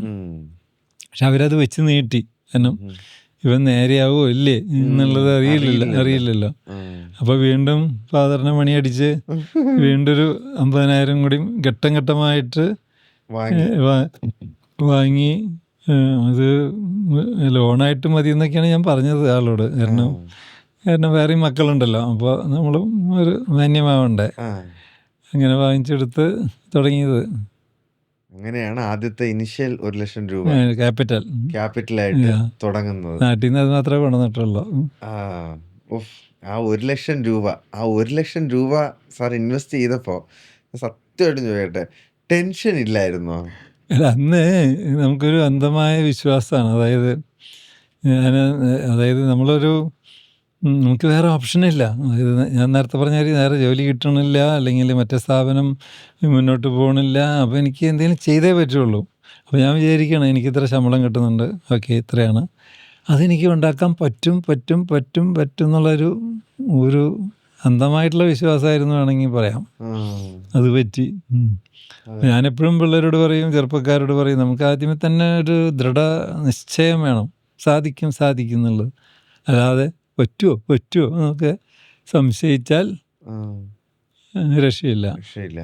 ഈ 1 ലക്ഷം രൂപ കൊണ്ട് സാറ് എന്തായിരുന്നു ഒന്ന് ചെയ്തത്? ക്യാപിറ്റൽ അത് എൻ്റെ ചെറിയ എൻ്റെ ടെസ്റ്റിംഗ് എക്യുപ്മെൻറ്റ്സ്, പിന്നെ എൻ്റെ ചെറിയ ഈ വൈൻഡിങ് മെഷീൻ, അതിനൊക്കെ വലിയ വിലയൊന്നുമില്ല. എനിവേ പിന്നെ ആദ്യം 2 ജോലിക്കാർ 2 4ആയി, 4 8ആയി, 8 16ആയി, അങ്ങനെ എനിക്ക് തോന്നുന്നത് പിന്നൊക്കെ അതിൻ്റെ ഉള്ളിൽ നിന്ന് എടുത്ത പൈസയാണ്. അതായത് അതിൽ നിന്ന് ജനറേറ്റ് ചെയ്ത പൈസയാണ് ബാക്കിയൊക്കെ. അത് കഴിഞ്ഞിട്ട് ഓക്കെ പ്രോഡക്റ്റ് മേക്ക് ചെയ്തു. പ്രോഡക്റ്റ് ഞാൻ എന്താ പറയുക, എൻ്റെ മനസ്സിലുണ്ടായിരുന്നു അതിൻ്റെ ഒരു ഡിസൈനും ചെറിയ മാറ്റങ്ങളും അതിൻ്റെ ഒക്കെ മനസ്സിൻ്റെ ഉള്ളിൽ കിടപ്പുണ്ടായിരുന്നു. അവർ റിസൈൻ ചെയ്ത് വന്നിട്ട് പിന്നെ അതിലേക്കായി. അതിനൊരു കുറച്ച് സമയം എടുത്തിരുന്നു പ്രോഡക്റ്റ് പുറത്തിറങ്ങാനായിട്ട്. ഒരു വർഷം ഇല്ല ഒരു മൊത്തം ഒരു 6 മാസത്തിനുള്ളിൽ ഞാൻ പ്രോഡക്റ്റ് മാർക്കറ്റിൽ ഇറക്കി. ആദ്യമൊക്കെ മാസം ഒരു 50 എണ്ണൊക്കെ ഉണ്ടാക്കിയിരുന്നുള്ളൂ. രണ്ടുപേരും എടുത്തിട്ടുണ്ടായിരുന്നു. നമുക്കൊരു പഴയ സ്കൂട്ടർ ഉണ്ടായിരുന്നു, ഒരു ലാംബി എന്ന് പറഞ്ഞിട്ട്.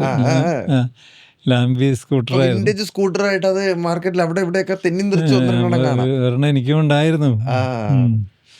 അപ്പോൾ ആ സ്കൂട്ടറിലാണ് സ്കൂട്ടറിൽ കടകളിലൊക്കെ പോവും, പിന്നെ കാര്യം പറഞ്ഞ് മനസ്സിലാക്കും. അപ്പോൾ അവരൊക്കെ മടിച്ചിരുന്നു, കാരണം അന്ന് കെൽട്രോണിന് സ്റ്റെബിലൈസർ ഉണ്ട്, നെൽക്കോ എന്ന് പറഞ്ഞിട്ട് ഇപ്പോഴും ഉണ്ട്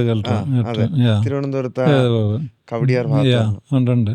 അവര് മെയിനായിട്ട് ഈ സിഗ്നൽസ് ഒക്കെ അവരുടെ പലതും ഈ റോട്ടിലെ സിഗ്നലിലൊക്കെ ഉണ്ട്. പിന്നെ ടാറ്റ കമ്പനിക്കുണ്ട് നെൽക്കോ എന്ന് പറഞ്ഞിട്ട് അവർക്കുണ്ടായിരുന്നു, അവരത് നിർത്തി. ഇനി പിന്നെ ബോംബെയിൽ നിന്നും ഡൽഹിയിൽ നിന്നും ധാരാളം കമ്പനിക്കാരുണ്ടായിരുന്നു. പക്ഷെ നമ്മൾ അതിൻ്റെ ഇടയിൽ കൂടെ ഗ്യാപ്പ് ഉണ്ടാക്കി പതുക്കെ നഴിഞ്ഞു കയറി. അപ്പോൾ ഐഡിയ സാറിന് കിട്ടുന്നത് അവിടെ വർക്ക് ചെയ്തുകൊണ്ടിരുന്നപ്പോഴാണ്. അതെ. പക്ഷെ ആ ഐഡിയ അവരുടെ ഐഡിയയിൽ നിന്ന് ഞാൻ കുറേ മാറ്റങ്ങൾ വരുത്തി. കാരണം എനിക്കൊരു മെച്ചം കിട്ടിയത്, ഞാൻ അവിടെ വർക്ക് ചെയ്തപ്പോൾ അവർ പടിപടിയായിട്ട് തന്നെ അവർ തന്നെ ഉയർത്തി. ആദ്യം സൂപ്പർവൈസറായിരുന്നു, പിന്നെ ഞാൻ അവരൊരു R&D വിങ്ങിലേക്ക് തന്നെ മാറ്റി. അപ്പോൾ അതൊക്കെ കാരണം എനിക്ക് കുറേ കൂടി ഇലക്ട്രോണിക്സിൽ ലോകപരിചയം കിട്ടി. ഇവർ തന്നെ ബാംഗ്ലൂർക്കും ചെന്നൈയിലേക്കൊക്കെ അവരുടെ ആവശ്യങ്ങൾക്ക് വേണ്ടി ചില പ്രൊക്യൂർമെൻറ്റിന് വേണ്ടിയിട്ടും പിന്നെ ഈവൻ അവരുടെ സാധനങ്ങൾ റിപ്പയർ ചെയ്ത് കൊടുക്കാനൊക്കെ ഞാൻ പോയിട്ടുണ്ട്. അപ്പോൾ അങ്ങനെ വരുമ്പോൾ നമുക്ക് ലോകപരിചയം കൂടിയാണ്. ആരൊക്കെ ഇത് ഉപയോഗിക്കുന്നുണ്ട്, ഇതിന്റെ ആവശ്യം എവിടെയൊക്കെ വരുന്നുണ്ടെന്നുള്ള കാര്യമൊക്കെ ശ്രദ്ധിച്ച് അറിയാതെ നമുക്ക് പരിചയമാവുകയാണ്. പിന്നെ ആ സമയത്ത് തന്നെ വേറെയും മറ്റു കമ്പനിക്കാരുടെ സ്റ്റെബിലൈസറൊക്കെ കഴിച്ച് റിപ്പയർ ചെയ്യാനുള്ള ചാൻസ് കിട്ടി. അപ്പോൾ അങ്ങനെ സ്റ്റെബിലൈസറിനെ കുറിച്ച് പഠിച്ചു. അതിനുശേഷം നമ്മൾ സ്റ്റെബിലൈസർ ബിൽഡ് ചെയ്തു. ഒരു 6 മാസം കൊണ്ട് നമ്മൾ സ്റ്റെബിലൈസർ ബിൽഡ് ചെയ്തിട്ട് 2 എംപ്ലോയീസ് ഉണ്ടെന്നേരം. അതിനുശേഷം 6 മാസമായപ്പോഴേക്കും 2 എന്നുള്ളത് 8 ആയിട്ടുണ്ടാവും, കൂടി. എന്നിട്ട് ആദ്യമായിട്ട് സ്വന്തമായിട്ട് തന്നെയാണ് നമ്മൾ ഷോപ്പുകളിലൊക്കെ കൊടുത്തോണ്ടിരുന്നത്. അപ്പോൾ ഈ അന്നേരം ഇവർ കൊടുക്കുന്ന സമയത്ത് അതെങ്ങനെ പറഞ്ഞവരെ മനസ്സിലാക്കി? അതെനിക്ക് തന്നെ അറിയില്ല ഇപ്പോൾ. ഞാൻ ഇത് ഭയങ്കര ക്യൂരിയസ് ആയിട്ട് ചോദിക്കുന്നത് സാർ. കാരണം ഞാൻ ഒരു കാലഘട്ടത്തിൽ നിൽക്കുകയാണ് ഇപ്പോൾ. ഞാൻ ആ സാറിൻ്റെ കൂടെ സ്കൂട്ടറിൽ വന്ന് ഞാൻ ഇപ്പോൾ ഷോപ്പിൽ നിൽക്കുക ലിറ്ററലി. ഞാൻ പറയുന്നത് ഇത് ഇങ്ങനെ ഇന്ന വ്യത്യാസങ്ങളുണ്ട്, ഇലക്ട്രോണിനായിട്ട് കമ്പയർ ചെയ്യുമ്പോൾ ഇന്ന വ്യത്യാസമുണ്ട്, ടാറ്റ കമ്പനിക്കാരുടെ വെച്ച് നോക്കുമ്പോൾ വ്യത്യാസമുണ്ട്. പിന്നെ അപ്പിയറൻസിലും മാറ്റം ഉണ്ടായിരുന്നു, അതിൻ്റെ കാഴ്ചയ്ക്കും. മറ്റവരൊക്കെ വെറുതെ ചതുരപ്പെട്ടിയായിരുന്നു, ഇരുമ്പിൻ്റെ പെട്ടിയായിരുന്നു. ഞാനതിനൊരു ഭംഗി വരുത്താൻ വേണ്ടിയിട്ട്, ഇപ്പം നിങ്ങളൊക്കെ സ്റ്റെബിലൈസർ കണ്ടിട്ടുണ്ടാവും, അതിനൊരു പ്രത്യേക ഭംഗിയൊക്കെ ഉണ്ട്. അപ്പോൾ അതൊക്കെ ഞാൻ തന്നെയായിരുന്നു. എനിവേ അപ്പോൾ അവർക്ക് വിശ്വാസമില്ല ഇത്. വലിയ വലിയ കമ്പനികളുള്ളപ്പോൾ ഞാൻ എന്തിനു നിന്നെ? അതെ. അപ്പോൾ ഞാൻ പറഞ്ഞു ഇരിക്കട്ടെ, വിറ്റിട്ട് കാശ് തന്നാൽ മതി, വിറ്റിട്ട് പൈസ തന്നാൽ മതി. അപ്പോൾ അവർക്ക് ഒരു കൊളുത്ത് കിട്ടി, അതായത് കാശ് മുടക്കില്ലല്ലോ, പിന്നെ മാർജിൻ കുറച്ച് കൂടുതൽ കൊടുക്കുന്നു. മറ്റവരെക്കാളും സ്വല്പം. അതിനെന്ത് ചെയ്തെന്ന് വെച്ചാൽ ഞാൻ അവരെക്കാളും ഒരു 5 രൂപ റേറ്റ് കൂട്ടി വെച്ചു. മറ്റ് കെൽട്രോൺ, നെൽക്കോ, ടാറ്റ കമ്പനിയേക്കാളൊക്കെ റേറ്റ് നമ്മുടെ MRP നമ്മുടെ പ്രോഡക്റ്റിന് വില കൂട്ടി വെച്ചു. അപ്പോൾ അതൊരു സൈക്കോളജിക്കൽ മൂവാണ് സാർ. കാരണം വില കൂടി ഇരിക്കുമ്പോഴത്തേക്കും വില കൂടുതലാണെങ്കിൽ ഇത് ബെറ്റർ ആവാനുള്ള സാധ്യത ഉണ്ടെന്നുള്ളൊരു തോട്ട് ആൾക്കാരുടെ. അതല്ല, എനിക്കൊരു വിശ്വാസം എൻ്റെ പ്രോഡക്റ്റ് അവരെക്കാളും ബെറ്റർ ആണ്, ആ ഒരു വിശ്വാസമാണ്. അല്ലാതെ സൈക്കോളജി ഒന്നും എനിക്കറിയില്ല. അല്ല, അങ്ങനെ ഒരു സാധനം ഉണ്ട്, സബ്കോൺഷ്യസ്ലി കിടക്കുന്ന ഒരു സാധനമാണ്. എന്നാൽ ആൾക്കാർക്ക് അറിയില്ലല്ലോ വി ഗാർഡ് എവിടെ നിന്നാണ് ഉണ്ടായി വരുന്നതെന്ന്. ആൾക്കാർ ശ്രദ്ധിക്കുന്നില്ല. ഞാന് തുടക്കത്തിൽ നമുക്കൊരു ടെലിഫോൺ കണക്ഷൻ പോലും ഉണ്ടായിരുന്നില്ല. കാരണം പണ്ട് ടെലിഫോൺ കണക്ഷൻ കിട്ടാൻ വലിയ പാടായിരുന്നു. നിങ്ങൾക്കൊന്നും അറിയില്ല. അതായത് നമ്മൾ ബുക്ക് ചെയ്ത് വെയിറ്റ് ചെയ്യണം, കിട്ടില്ല. അതായത് അച്ഛനോടൊക്കെ ചോദിച്ചാൽ അറിയായിരിക്കാം. എന്റെ വീട്ടില് പണ്ട് ഇങ്ങനെ കറക്കി അതേ സാധനം തന്നെ. അത് കിട്ടണമെങ്കിൽ നമ്മള് അപ്ലൈ ചെയ്തിട്ട് വെയിറ്റ് ചെയ്യണം, കിട്ടില്ല പെട്ടെന്നൊന്നും. അവരില്ല പോസ്റ്റ് കൊണ്ട് കുഴിച്ചിട്ട് ലൈൻ വലിച്ച്. അപ്പോൾ നമ്മുടെ അടുത്തൊരു കുറച്ച് ജംഗ്ഷനിലൊരു തുണിക്കടയുണ്ട്. അപ്പോൾ അയാൾക്ക് വലിയ കച്ചവടമൊന്നുമില്ല. അപ്പോൾ അയാളുടെ അയാൾക്ക് ഫോണുണ്ട്, ഞങ്ങൾക്ക് ഫോണില്ല. അല്ല, അപ്പോൾ അയാളുടെ ഫോൺ നമ്മൾ ഉപയോഗിക്കും. അയാൾക്ക് കാശ് കൊടുക്കുകയും ചെയ്യും വിളിക്കണേ തന്നെ. കാരണം മറ്റേ പണ്ട് കുറെ ബൂത്തുകൾ ഉണ്ടായിരുന്നു. അപ്പൊ അതേ തുല്യമായ പൈസ നമ്മൾ ഇയാൾക്ക് കൊടുക്കുക, അയാൾ മേടിക്കുകയും ചെയ്യും കേട്ടോ. പിന്നെ അപ്പോൾ അയാളോട് ഞാൻ പറഞ്ഞൊരു നോട്ട്ബുക്ക് വെച്ചിട്ട് ഞാൻ ഈ നമ്പർ, താങ്കളുടെ നമ്പർ ഞാൻ എൻ്റെ സിറ്റിംഗ് കാർഡിൽ അടിക്കും. PP നമ്പർ എന്ന് പറഞ്ഞിട്ട് അങ്ങനെ ഒരു വാക്കുണ്ട്, PP നമ്പർ. എന്താന്ന് എനിക്ക് തന്നെ അറിയില്ല. അത് അപ്പൊ അതിൽ വിളി വന്നാല് ഒന്ന് കുറിച്ച് വെച്ചേക്കണം. ഇപ്പൊ ഞാനിവിടെ ഇല്ല, ഞാൻ തിരിച്ചു വിളിക്കും.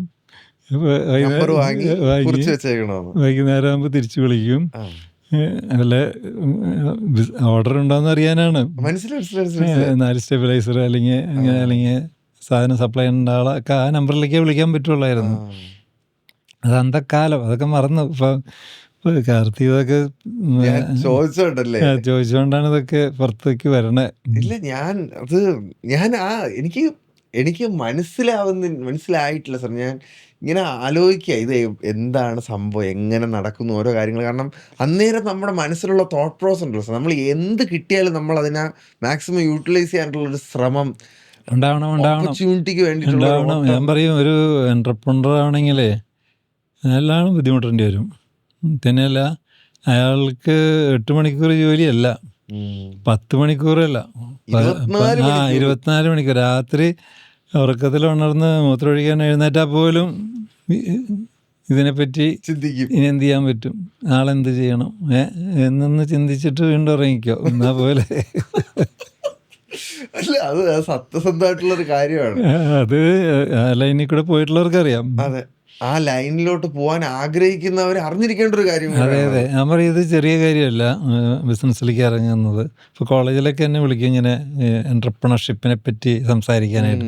ഞാൻ പിള്ളേരെ ഡിസ്കറേജ് ചെയ്യും. ഞാൻ പറയും, മക്കളെ നിങ്ങൾ അല്ല, അത് നിങ്ങൾ ഗവൺമെൻറ് പറഞ്ഞതൊന്നും കേട്ടിട്ട് ചാടി കയറി തുടങ്ങല്ലേ.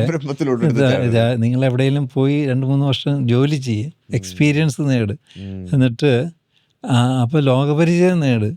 ഒന്നിനല്ല. ഇപ്പോൾ നാളൊരു ഗുജറാത്തി ആളുടെ മകനെ അവിടെ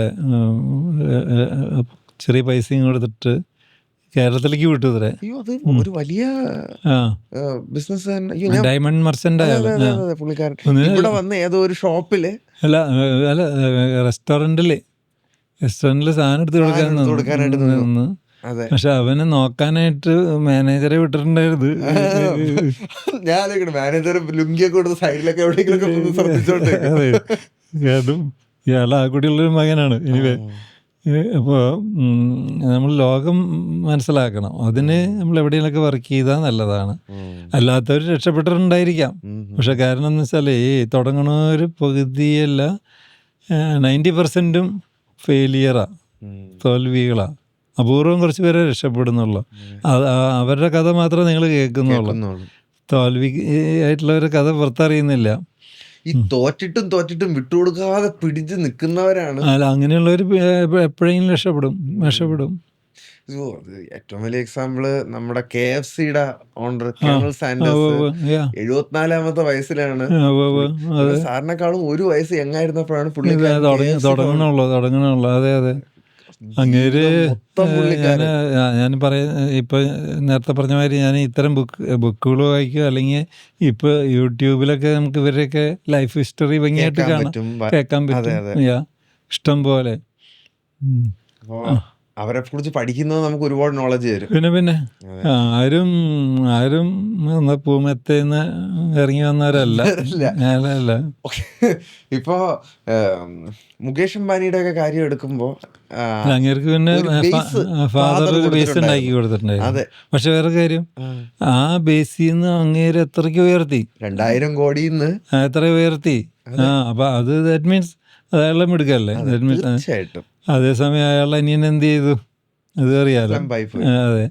അപ്പോൾ നമുക്ക് ഫോർച്യൂൺ അല്ലെങ്കിൽ ഭാഗ്യം, ഭാഗ്യത്തിൽ ഞാൻ വിശ്വസിക്കുന്നില്ല കേട്ടോ. ഞാൻ എപ്പോഴും പറയുന്ന ഒരു സാറിന്റെ മുമ്പിലൂടെ പറഞ്ഞോട്ടെ, ഭാഗ്യം എന്താണെന്ന്, ശരിക്കുള്ള ഭാഗ്യം എന്താണെന്ന് പറഞ്ഞാൽ വെൻ ഓപ്പർച്യൂണിറ്റി മീറ്റ്സ് പ്രിപ്പറേഷൻ. അതെ, നമ്മൾ ബുദ്ധിമുട്ടാൻ തയ്യാറാവണം. ആ ഓപ്പർച്യൂണിറ്റി നമ്മൾ ഗ്രാബ് ചെയ്യണം, അത് നമ്മൾ എൻകാഷ് ചെയ്യണം. അതെ. അല്ലാതെ നമ്മളിങ്ങനെ ഭാഗ്യം വരുന്ന വെച്ചാൽ കരോ കളിയാക്കി പറയാറുണ്ട്. അതായത് ഭാഗ്യം വരണമെങ്കിൽ ആദ്യം ഭാഗ്യക്കുറി ടിക്കറ്റ് എടുക്കണമല്ലോ, അതുപോലെ എടുക്കാൻ വേണ്ടിയുള്ളവരുണ്ട്. അതെ, ലോട്ടറി അടിക്കണമെങ്കിൽ ടിക്കറ്റ് എടുക്കണം. ടിക്കറ്റ് എടുക്കാതെ വീട്ടിൽ ഇരുന്ന് കഴിഞ്ഞാൽ ലോട്ടറി അടിക്കില്ലല്ലോ. അപ്പോൾ അതുവഴി ഇത് അധ്വാനിക്കാൻ തയ്യാറുള്ളവർ മാത്രം ബിസിനസ്സിലേക്ക് ഇറങ്ങിയാൽ മതി എന്ന് ഞാൻ പറയും.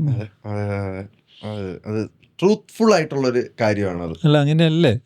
ആണാണ് സാർ, ആണ്. ഇപ്പോൾ എനിക്ക് ഒരു 8 സ്റ്റാഫുണ്ട്, ചെറിയൊരു ഇതൊക്കെയാണ്. ഇപ്പോൾ സാറ് ഒരു എന്റർപ്രണറാണ്. അതെ. അപ്പോൾ സാറ് പറഞ്ഞ കണക്ക് രാത്രി ഞാൻ മൂത്രം ഒഴിക്കാനായിട്ട് എഴുന്നേറ്റാൽ പോലും എൻ്റെ മനസ്സിൽ എന്തെങ്കിലും ഒരു തോട്ടത്തിനെ കുറിച്ച് വരും. കാരണം അയ്യോ നാളെ അത് കറക്റ്റ് സമയത്ത് ഇറങ്ങുമോ, ഇല്ലെങ്കിൽ ഇത് ഇന്ന് ഇട്ടിട്ട് ഇത്രേ ഓടിയുള്ളൂ, ഇനി അടുത്തത് ഓടിക്കാനായിട്ട് നമുക്ക് എന്ത് ചേഞ്ച് വരുത്താൻ പറ്റും. 24 മണിക്കൂർ ഇതൊക്കെ തന്നെയാണ് നമ്മുടെ മനസ്സിൽ കിടന്ന് ഉരുളും. അതെ. നമ്മളൊരു വെഡിങ് അറ്റൻഡ് ചെയ്യാൻ പോയാലും അല്ലെങ്കിൽ എന്തൊക്കെയാണെങ്കിലും അതിൻ്റെ ഇടയ്ക്ക് ഇതിങ്ങനെ ഫ്ലാഷ് ചെയ്ത് വരും, കിടക്കും. ഇപ്പോഴാണെങ്കിൽ ഫോൺ ഉള്ളതുകൊണ്ട് ഫോണിനകത്ത് എപ്പോഴും എന്തെങ്കിലും അവരുടെ സംശയങ്ങളും കാര്യങ്ങളും ഇങ്ങോട്ട് ചോദിച്ചുകൊണ്ടിരിക്കും, നമ്മൾ ക്ലാരിഫൈ ചെയ്തുകൊണ്ടിരിക്കണം. അപ്പോൾ ഞാൻ ഈ കോൺവെർസേഷൻ എടുത്ത് നമ്മുടെ ആ ഒരു ഇനിഷ്യൽ സ്റ്റേജിലോട്ടൊന്ന് കൊണ്ടുപോകട്ടെ സാർ. അയ്യോ തീർന്നില്ല, എൻ്റെ ക്യൂരിയോസിറ്റി കേട്ടോ ചെയ്യരുത്. കാരണം ഓക്കെ, അത് നമ്മൾ പതുക്കെ കടകളിൽ പോയി സെല്ല് ചെയ്ത് തുടങ്ങി. ഇത് എപ്പോഴാണ് ഒന്ന് ടേക്ക് ഓഫ് ആയത് ശരിക്കും? അല്ല, എൻ്റെ കാര്യത്തിൽ ടേക്ക് ഓഫ് എന്ന് പറഞ്ഞാൽ അതൊരു ഗ്രാജുവലായിരുന്നു. അതായത് ഈ പറഞ്ഞ മാതിരി ആദ്യം മാസം 50 സ്റ്റെബിലൈസർ, കുറച്ച് നാൾ കഴിഞ്ഞപ്പോൾ 100 200 ഓട്ടോമാറ്റിക്കലി അതിന് മാർക്കറ്റ് ഡിമാൻഡ് വന്നു. അല്ല, അത് നമ്മളതിനിങ്ങനെ വേണ്ടി ശ്രമിക്കുകയാണ്. ഈ നേരത്തെ പറഞ്ഞ മാതിരി, അതായത് ഓക്കെ സെൻട്രൽ കേരളയിൽ മാത്രമായിരുന്നു ആദ്യം കൊടുത്തിട്ടുണ്ടായിരുന്നുള്ളൂ. കാരണം എറണാകുളം എനിക്ക് അറിയാം, തൃശ്ശൂർ എൻ്റെ നാടാണ്, കോട്ടയം അടുത്താണ് കിടക്കുന്നത്. അവിടെ 3 ഡിസ്ട്രിക്റ്റിൽ ആദ്യം കൊടുത്തിരുന്നുള്ളൂ. കാരണം ആ ഡിസ്റ്റൻസിൻ്റെ സൗകര്യമൊക്കെ നോക്കിയിട്ട്. അത് കഴിഞ്ഞ് അത് തിരക്കില്ലാന്ന് തുടങ്ങിയപ്പോൾ അവിടുന്ന് വ്യാപിപ്പിച്ചു. അപ്പോൾ ഒരു പയ്യനെ എടുത്തു, ഒരു ഗ്രാജുവേറ്റ് പയ്യൻ, അങ്ങനെ റെപ്രസെൻറ്റേറ്റീവായിട്ട് അങ്ങനൊരു വിസിറ്റിംഗ് കാർഡൊക്കെ അടിച്ചു കൊടുത്തിട്ട് അപ്പം സെയിൽസിന് വേണ്ടി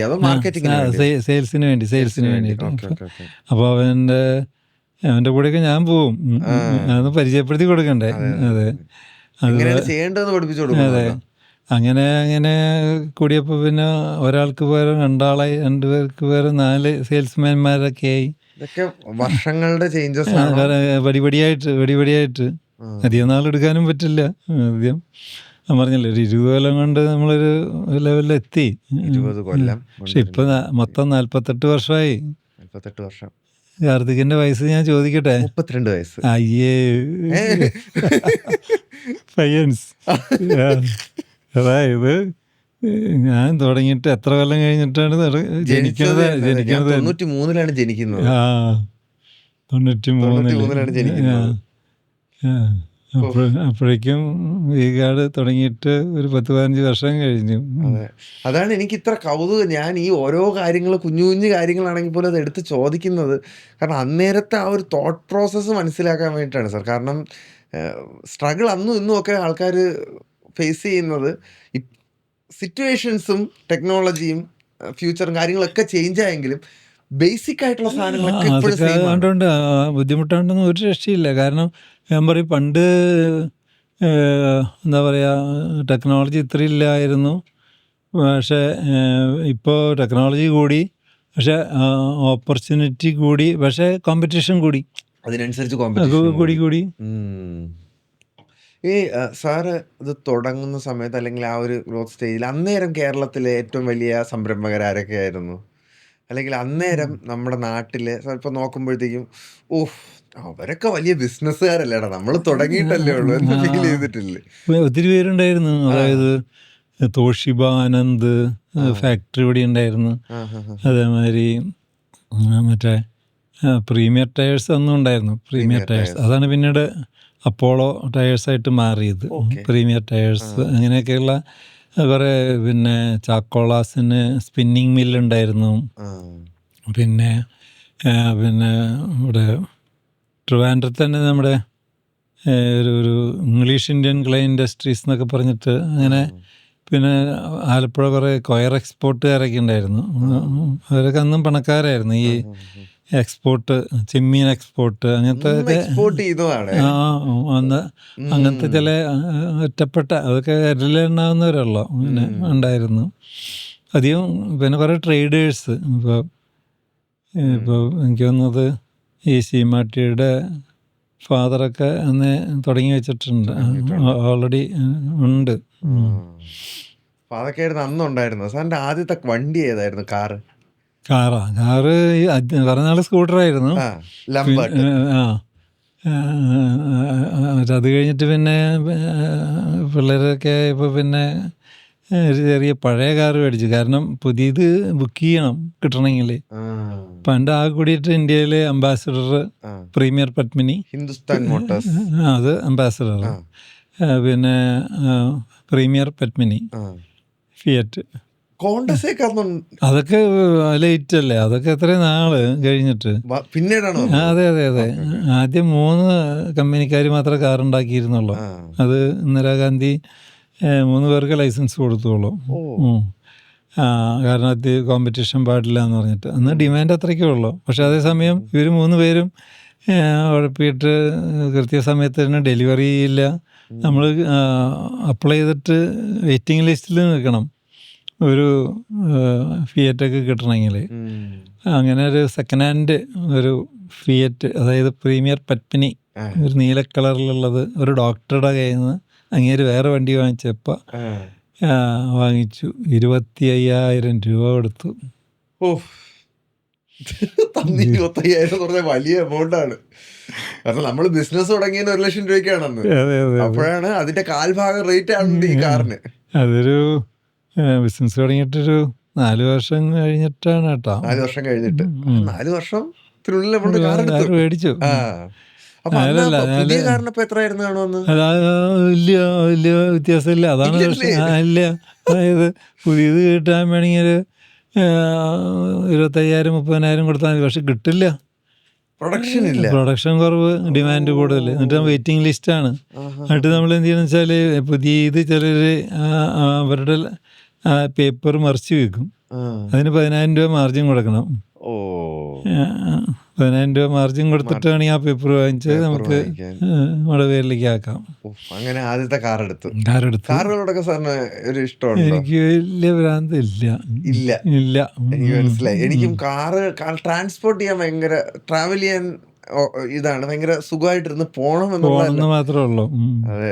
ഇപ്പൊ സാറ് വന്ന വണ്ടി ബെൻസ് എസ് ക്ലാസ് ആണ്. അത് പിന്നെ പിള്ളേരൊക്കെ ആയപ്പോൾ പിന്നെ സൗകര്യങ്ങളൊക്കെ കൂടിയപ്പോൾ പിന്നെ അവരാണ് നിർദ്ദേശിക്കുന്നത്. ആദ്യം മറ്റേ സാധാ ബെൻസ് അല്ല, ആദ്യം അത് കഴിഞ്ഞിട്ട് പിന്നെ അംബാസഡർ ആക്കി നോക്കി. അന്ന് അതൊക്കെ കിട്ടുള്ളൂ. പിന്നെ അത് കഴിഞ്ഞിട്ടാണ് ആദ്യമായിട്ടാണ് ഒരു ഫോറിൻ കാർ ഈ മാരുതി വരണത് ഇവിടെ. മാരുതി അംബാസഡർ ഉള്ളപ്പോൾ തന്നെ ഒരു മാരുതി മണി മേടിച്ചു. മാരുതി 800. അത് ഫുള്ളി ഇമ്പോർട്ടഡ് ഫ്രം ജപ്പാനായിരുന്നു ആദ്യത്തെ. അത് വേറൊരു മോഡൽ തന്നെയായിരുന്നു കേട്ടോ. അതിപ്പോൾ കാണില്ല.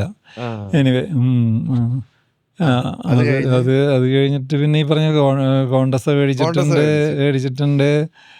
പിന്നെ മാരുതി 1000 എന്നൊക്കെ പറഞ്ഞ പോലെ അവരുടെ തന്നെ ബെറ്റർ വെർഷനുകൾ കുറച്ചും കൂടി ക്വാളിറ്റി സാധനങ്ങൾ വന്നു. അന്നൊക്കെ കോണ്ടസയിലൊക്കെ കറങ്ങി കിടക്കുമ്പോഴത്തേക്ക് അതൊരു വെയിറ്റ് തന്നെ ആയിരുന്നു. കോൺഗ്രസ് ഉണ്ടായിരുന്നു. പിന്നെയാണ് വെൻസ് മേടിക്കുന്നത്. പിന്നെയാണ് വെൻസിലോട്ട് വരുന്നത്. അതും അതിൻ്റെ ഒരു ഏറ്റവും താന്ന മോഡലായിരുന്നു ആദ്യം. പിന്നെ പിള്ളേരൊക്കെ വലുതായി, പിള്ളേർക്ക് കാറിനോട് കുറച്ച് താല്പര്യമുള്ളവരാണ്. അപ്പോൾ അവരാദ്യം എന്നോട് പറയും, ഡാഡി കാറൊന്ന് മാറ്റുമെന്ന് പറയും. ഞാൻ പറയും, അയ്യോ അത്ര പഴക്കമൊന്നും ഇല്ലല്ലോ. പക്ഷെ അവർക്ക് അതിനേക്കാളും വലുത് മേടിക്കണമെങ്കിൽ നമ്മളൊന്നും മാറണല്ലോ. അതെ. ഈ സാറിന് ഈ എന്തിനോടാണ് ഇഷ്ടം, അല്ലെങ്കിൽ ഒരു ഹോബി എന്താണെന്ന് ചോദിച്ചു കഴിഞ്ഞാൽ? എനിക്ക് പുതിയ പുതിയ ആശയങ്ങൾ, ഫോർ എക്സാമ്പിൾ ഞാൻ പറഞ്ഞല്ലേ, അതായത് ഒരു 10-14 വർഷം മുമ്പായിരുന്നു ഈ ഗാഡി എന്നൊക്കെ പൂർണ്ണമായിട്ട് ഞാൻ മാറി. കാരണം വർഷങ്ങളായിട്ട് അവർ മക്കള് ബിസിനസ്സിലുണ്ട്. അപ്പോൾ പിന്നെ നമ്മൾ മാറി നിന്നാലും അത് ഭംഗിയായിട്ട് നടക്കുന്നേ. വി ഗാഡിയിൽ നിന്ന് മാറി വണ്ടർലയിൽ നിന്ന് മാറിയപ്പോഴാണ് ഞാൻ വീണ്ടും അൺഎംപ്ലോയിഡായി. അങ്ങനെ എൻ്റെ രഹിതനായി. എൻ്റെ 62ാമത്തെ വയസ്സിലാണ് ഞാൻ ഈ വീഗാലാൻഡ് ഡെവലപ്പേഴ്സ് എന്ന് പറഞ്ഞിട്ട്, ഇപ്പം നിങ്ങൾക്ക് ഒരു മെയിൻ ലൈനുള്ളത് കൺസ്ട്രക്ഷൻ കമ്പനിയാണ്, അപ്പാർട്ട്മെന്റ്സ്, വീഗാലാൻഡ് ഹോംസ് എന്ന് പറഞ്ഞു. ഇടയ്ക്കിടയ്ക്ക് നമ്മൾ പോകുമ്പോൾ അവിടെ കാണാറുണ്ട്. ഉണ്ട്. അത് എറണാകുളത്ത് ധാരാളം ഉണ്ട്. ട്രിവാൻഡ്രത്ത് ആദ്യം കാണുന്നത് എറണാകുളത്ത് വന്ന സമയത്ത് എൻ്റെ അടുത്ത് ഒരാൾ പറഞ്ഞ്, ആ ബിൽഡിംഗ് ഉണ്ട്. ഞാൻ പറഞ്ഞ അതാണ് വീഗാലാൻഡിന്റെ ബിൽഡിംഗ് എന്ന് പറഞ്ഞിട്ട് ചെടികളൊക്കെ ബിൽഡിംഗ്. അപ്പൊ അതൊരു ലാൻഡ്മാർക്ക് പോലെ പുള്ളി കാണിച്ചു തരികയാണ്. ഞാൻ ഇങ്ങനെ കൗതുകത്തോടെ നോക്കുകയാണ്, ഉയ്യോ വീഗാലാൻഡിന്റെ ബിൽഡിംഗ് ആണല്ലേ. ഞാൻ ആദ്യം വിചാരിച്ച് വീഗാലാൻഡിന്റെ ബിൽഡിംഗ് എന്ന് പറഞ്ഞപ്പോ ഇത് ഓഫീസൊക്കെ ആയിരിക്കും എന്നൊക്കെ. ഞാൻ പറഞ്ഞു, എന്ത് രസമുള്ള ഓഫീസൊക്കെ എന്താണെന്ന് വിചാരിച്ചു. റെസിഡൻഷ്യൽ ബിൽഡിംഗ് ആണെന്ന് പിന്നെയാണെന്ന് മനസ്സിലായത് എനിക്ക്. ഈവൻ ട്രിവാൻഡ്രത്തും വീഗാലാൻഡിന്റെ തുടങ്ങിയിട്ടുണ്ട്, പണി നടക്കുന്നുണ്ട്. ലുലുവിന്റെ ഒക്കെ അടുത്തായിട്ട് കൺസ്ട്രക്ഷൻ ഫീൽഡിലോട്ട് ഇറങ്ങുന്നപ്പോ ഈ അടുത്ത 12 വർഷമായിട്ടുള്ളൂ. എന്തുകൊണ്ടാണ് കൺസ്ട്രക്ഷൻ ഫീൽഡിലോട്ട്? അത് ഈ അമ്യൂസ്മെന്റ് പാർക്കിലേക്ക് ഇറങ്ങിയപ്പോ അവിടെ കുറെ കൺസ്ട്രക്ഷൻ ഉണ്ടല്ലോ. അതൊക്കെ എനിക്ക് വലിയ താല്പര്യം തോന്നി അതിനകത്ത്. ഈവൺ എൻ്റെ 2ാമത്തെ വീട് പണിതപ്പോഴും ഞാൻ കുറെ അതിനകത്ത് കുറെ കോൺട്രിബ്യൂട്ട് ചെയ്യാൻ എനിക്ക് പറ്റി. കാര്യം നല്ലൊരു ആർക്കിടെക്റ്റ് ഉണ്ടായിരുന്നു, പക്ഷേ അയാൾ ചിന്തിക്കുന്നതിനേക്കാളും ചിലത് ബെറ്ററായിട്ട് എനിക്ക് ചിന്തിക്കാൻ പറ്റിയെന്ന് എനിക്കൊരു തോന്നല്, ആശയങ്ങൾ. അപ്പം അയാളത് കയറി സമ്മതിക്കുന്നു, അല്ലെങ്കിൽ ഞങ്ങൾ ഒരുമിച്ച് മുന്നോട്ട് പോകുന്നു. കുറച്ച് പ്ലാനിങ്ങിലും ഒക്കെ. പിന്നെ വണ്ടർല പാർക്ക് തുടങ്ങിയപ്പോഴും ഞാൻ ഒത്തിരിയൊക്കെ കോൺട്രിബ്യൂട്ട് ചെയ്തിട്ടുണ്ട്. അതെ. അപ്പോൾ എനിക്ക് മനസ്സിലായി എനിക്ക് അതിനകത്തൊരു താല്പര്യം ഉണ്ടെന്ന്. ഡിസൈനിങ്ങിൽ ഒരു കാരണം പ്രോഡക്റ്റ് ഡിസൈനിങ് ഓൾറെഡി നമ്മൾ ചെയ്യുന്ന കാര്യമാണല്ലോ. ഇത് അതിനേക്കാളും വലുതാണ്, കുറച്ചുകൂടി വലുത്, ഗ്രാൻഡ് സ്കെയിലിൽ ചലഞ്ചാണ് ഒരു ചെറിയ. അത് ചെയ്യാൻ എല്ലായിടത്തും ഞാൻ പറയും മൈന്യൂട്ടായിട്ട് നമ്മൾ ശ്രദ്ധിക്കണം, അതിലാണ് കാര്യം കിടക്കുന്നത്. അത് പ്രോഡക്റ്റ് ആയാലും ശരി, പാർക്കായാലും ശരി, ബിൽഡിംഗ് ആയാലും ശരി, അവിടെയാണ് പലരും പെട്ടുപോകുന്നതും പിന്നെ ക്വാളിറ്റി ഇല്ലാതായി പോകുന്നതും.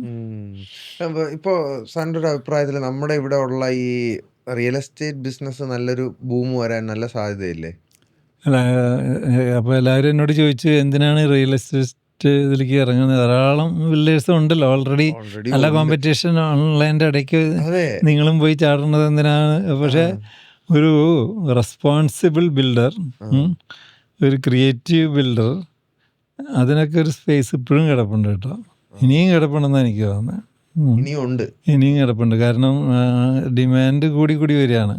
പണ്ടൊക്കെ എങ്ങനെയാണെന്ന് വെച്ചാൽ ആൾക്കാർ 10 സെൻറ്റ് സ്ഥലം മേടിക്കുന്നു, ഒരു ചെറിയ ആർക്കിടെക്റ്റിനെ വെച്ചൊരു വീട് വരപ്പിക്കുന്നു, അത് നിർത്തിപ്പണിയിക്കുന്നു, അവരവരെന്നെ ബുദ്ധിമുട്ടുന്നു. ഞാനങ്ങനെയാണ് എൻ്റെ 2 വീടും ആദ്യം പണിതത്. എനിവേ, ഇപ്പോൾ എനിക്ക് വന്നത് ഇപ്പോഴത്തെ പിള്ളേർ വരയ്ക്ക്, എൻ്റെ മക്കൾ വരയ്ക്ക് ഈ പറഞ്ഞാലോ താമസിക്കുന്ന ഒരാൾ ബാംഗ്ലൂരാണ്. അതും അപ്പാർട്ട്മെൻറ്റിലാണ് താമസിക്കുന്നത്. കാരണം അവർക്ക് ഈ പറഞ്ഞ മാതിരി വയ്യ, അതായത് പണിയിക്കാനും, അല്ലെങ്കിൽ പ്ലോട്ട് മേടിക്കുന്നു, ഒരെണ്ണം പണിയിക്കുക എന്നൊക്കെ പറഞ്ഞത് അവർക്ക് ആലോചിക്കാനേ പറ്റുന്നില്ല എന്നാണ് പറയണേ.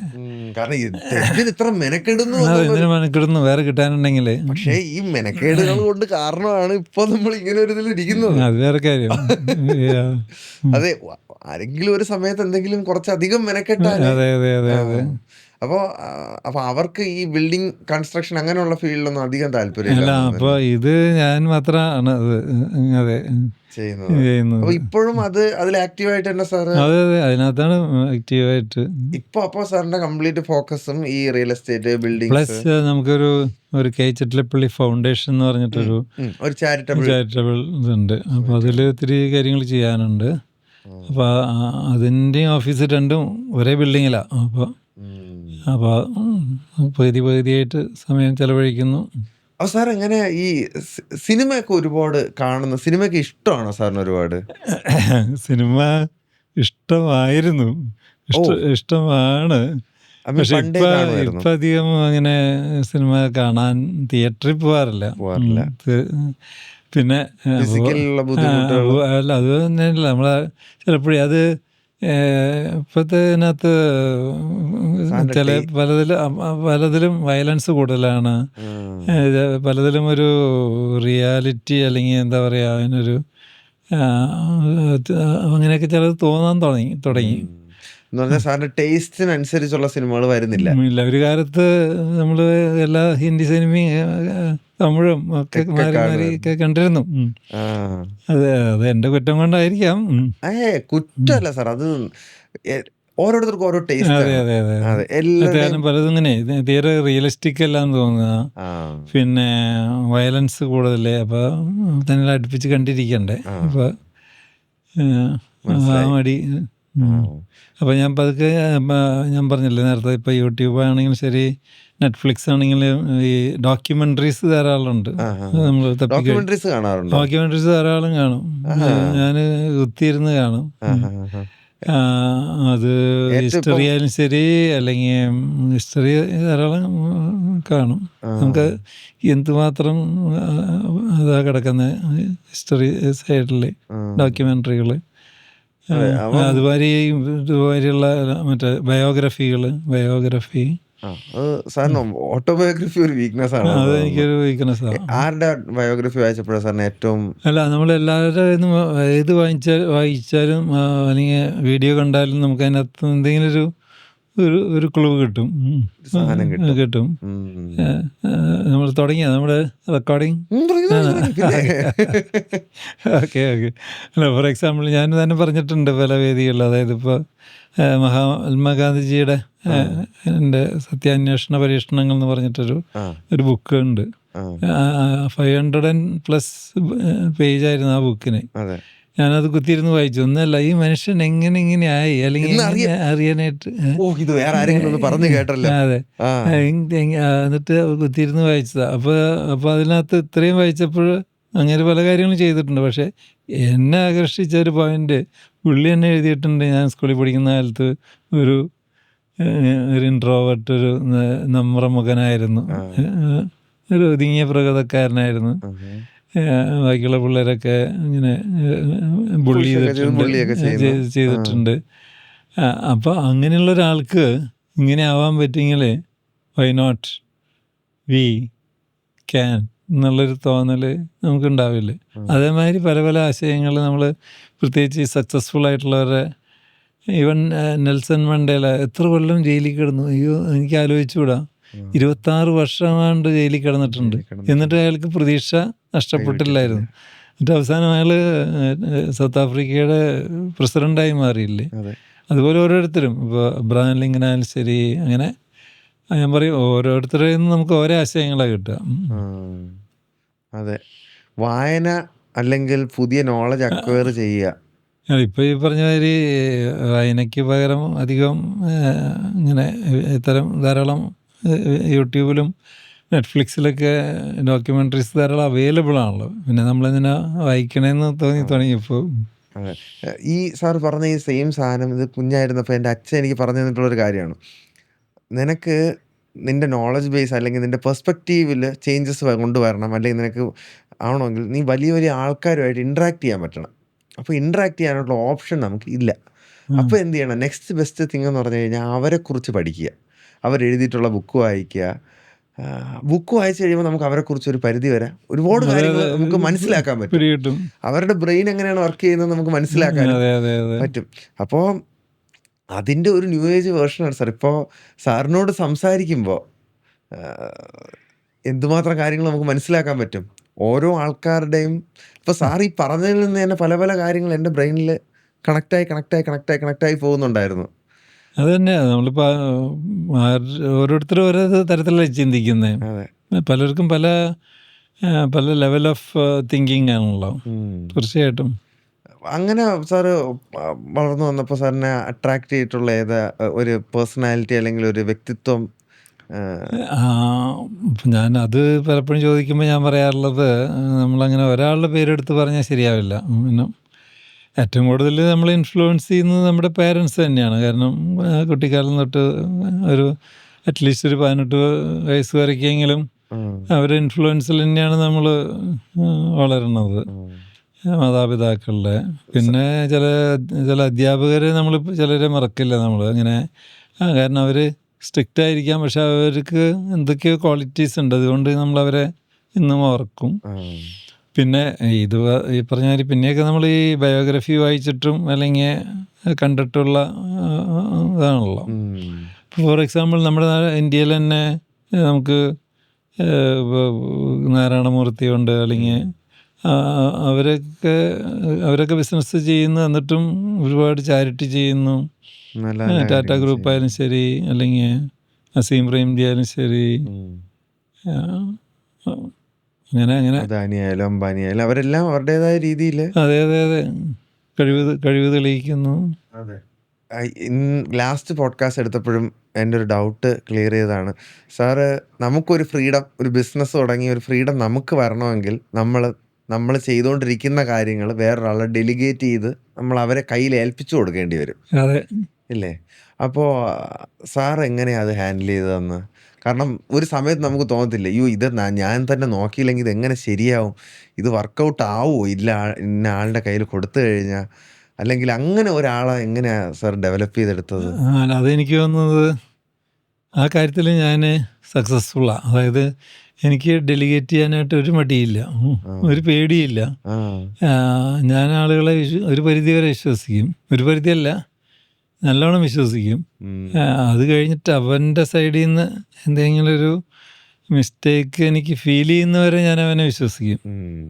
അവൻ്റെ സൈഡിൽ നിന്ന്, ആ മാനേജറുടെ സൈഡിൽ നിന്ന് എന്തെങ്കിലും പാളിച്ചകൾ ഉണ്ടാവുന്നവരേക്കും പൂർണ്ണമായിട്ടും വിശ്വസിക്കും.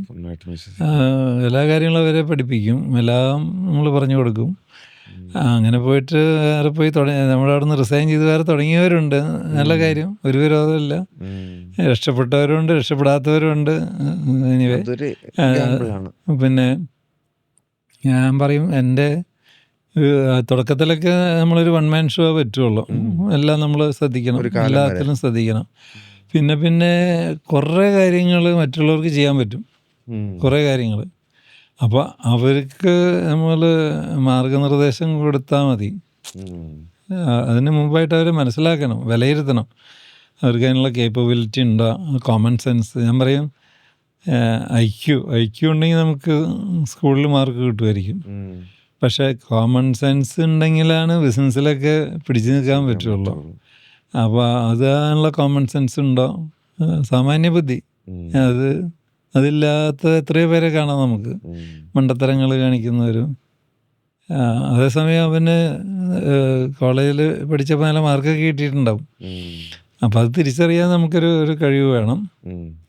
ഞാൻ ഒത്തിരി പേരെ അങ്ങനെ മാനേജേഴ്സായിട്ടൊക്കെ ഒരുപാട് അധികാരങ്ങൾ കൊടുത്ത കാരണം കൊണ്ടാണല്ലോ സ്ഥാപനം ഇത്ര വലുതാവുന്നത്.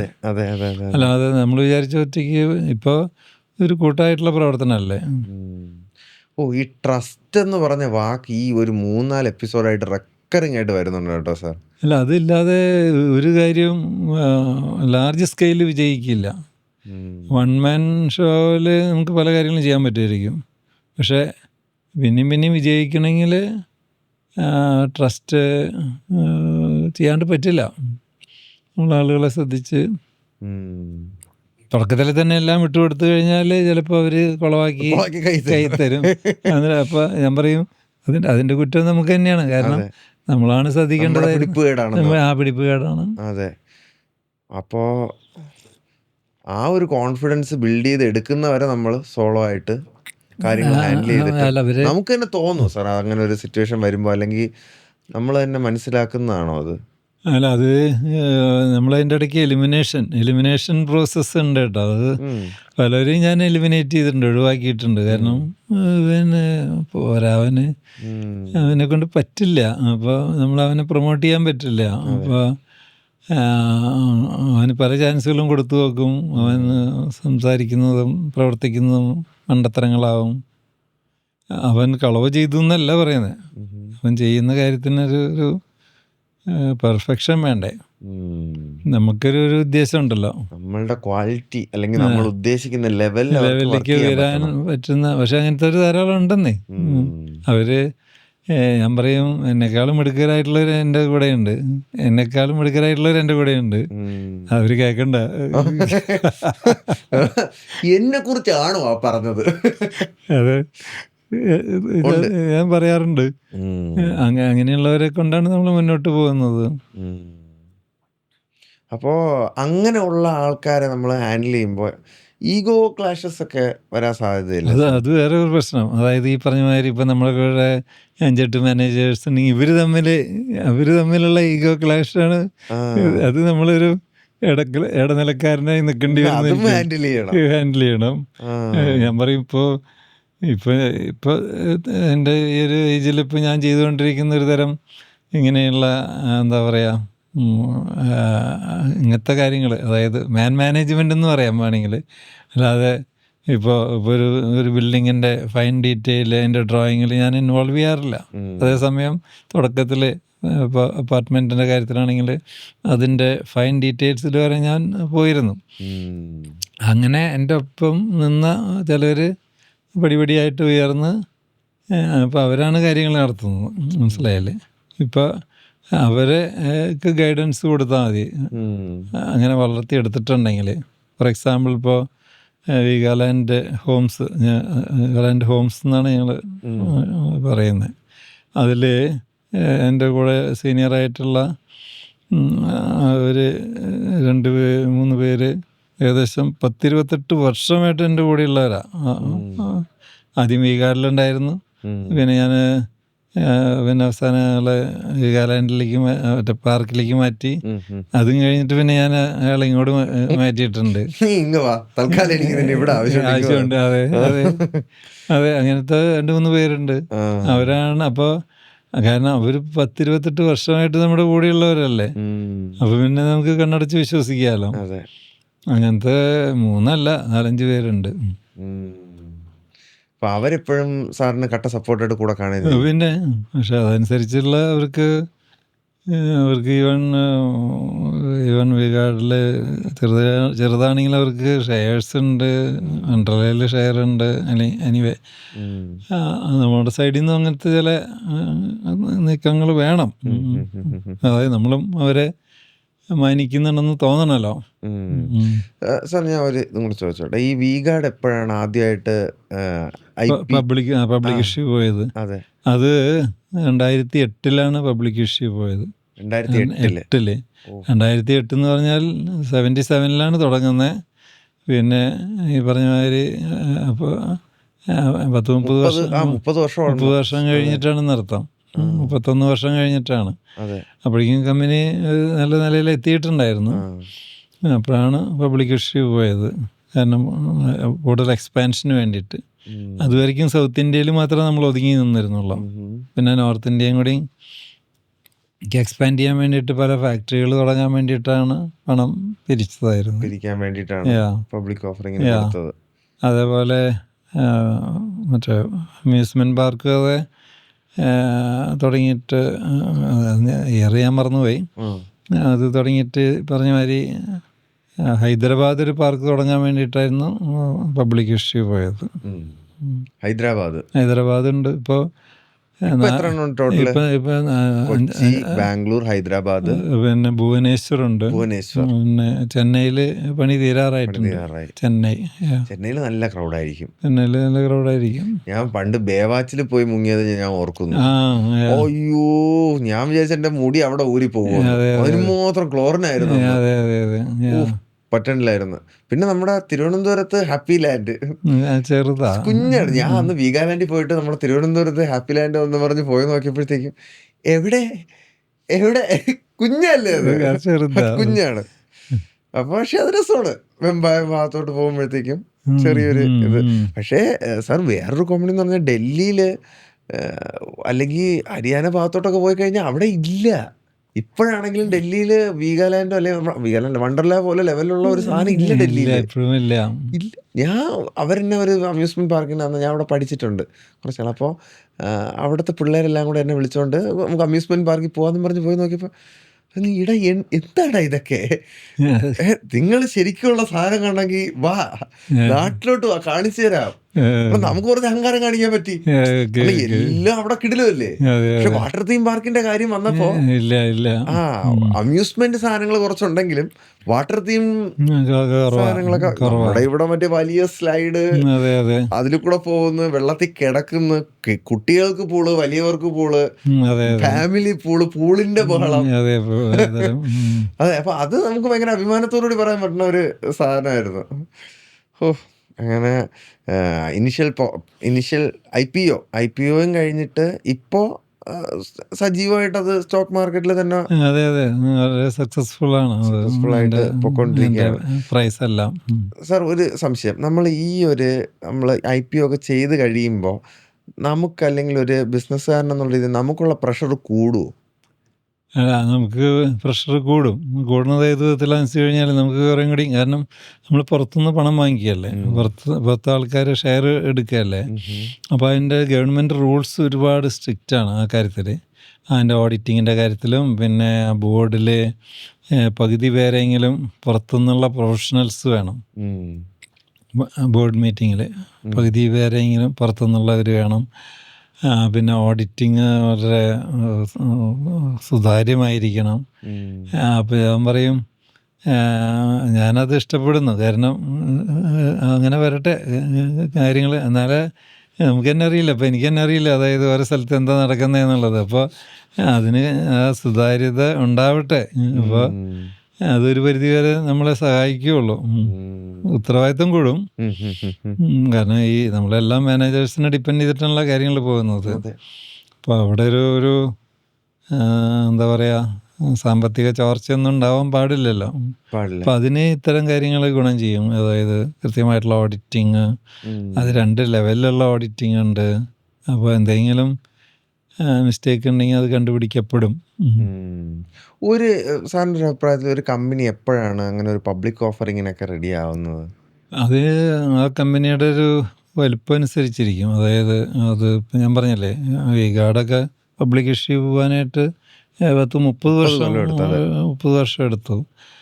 പക്ഷേ അതേസമയം വണ്ടർലായിനേക്കാളും കുറച്ച് സമയം കൊണ്ട് പോകാൻ പറ്റി. അത് നമുക്കൊരു സൈസബിൾ എമൗണ്ട് അല്ലെങ്കിൽ സൈസബിൾ എക്സ്പാൻഷൻ സാധിക്കും എന്നുള്ളൊരു വിശ്വാസം വരണം. കാര്യമായിട്ടുള്ളൊരു എക്സ്പാൻഷൻ ഉണ്ടാക്കി അത് പ്രോഫിറ്റ് ഉണ്ടാക്കി ഈ ഷെയർ ഹോൾഡേഴ്സിന് കൊടുക്കാൻ പറ്റുന്നുള്ള ഒരു വിശ്വാസം നമുക്ക് ഉണ്ടാവണം. ഇപ്പോൾ സാറിന് എന്തായാലും സാർ നല്ല ഹൈലി ഒബ്സർവൻ്റ് ആയിട്ടുള്ള ഒരാളാണ്. സാറിന് ഓപ്പർച്യൂണിറ്റീസ് തോന്നിയിട്ടുള്ള ഏതെങ്കിലും ഫീൽഡുണ്ടോ? റിയൽ എസ്റ്റേറ്റ് നമ്മൾ പറഞ്ഞു, അതല്ലാതെ ഞാൻ പറയും ഓപ്പർച്യൂണിറ്റീസ് ഇനിയുണ്ട്. അതായത് ഇന്ത്യ നമ്മൾ എന്തൊക്കെ കുറ്റം പറഞ്ഞാലും, അതായത് ഇത്രയും പോപ്പുലേഷനല്ലേ, ഇത്രയും വലിയ പോപ്പുലേഷനല്ലേ. അതുകൊണ്ടല്ലേ ഇത്രയും. അതേസമയം നമ്മൾ യൂറോപ്പിലൊക്കെ പോയി കഴിഞ്ഞാൽ അവിടെ പോപ്പുലേഷൻ ഇല്ല, ആളില്ല, എല്ലാം ഉള്ളതും അവിടെയാ. അതെ, ഉള്ളത് അവിടെയാ. അതെ. പക്ഷെ വേറെ കാര്യം, കേരളത്തിൽ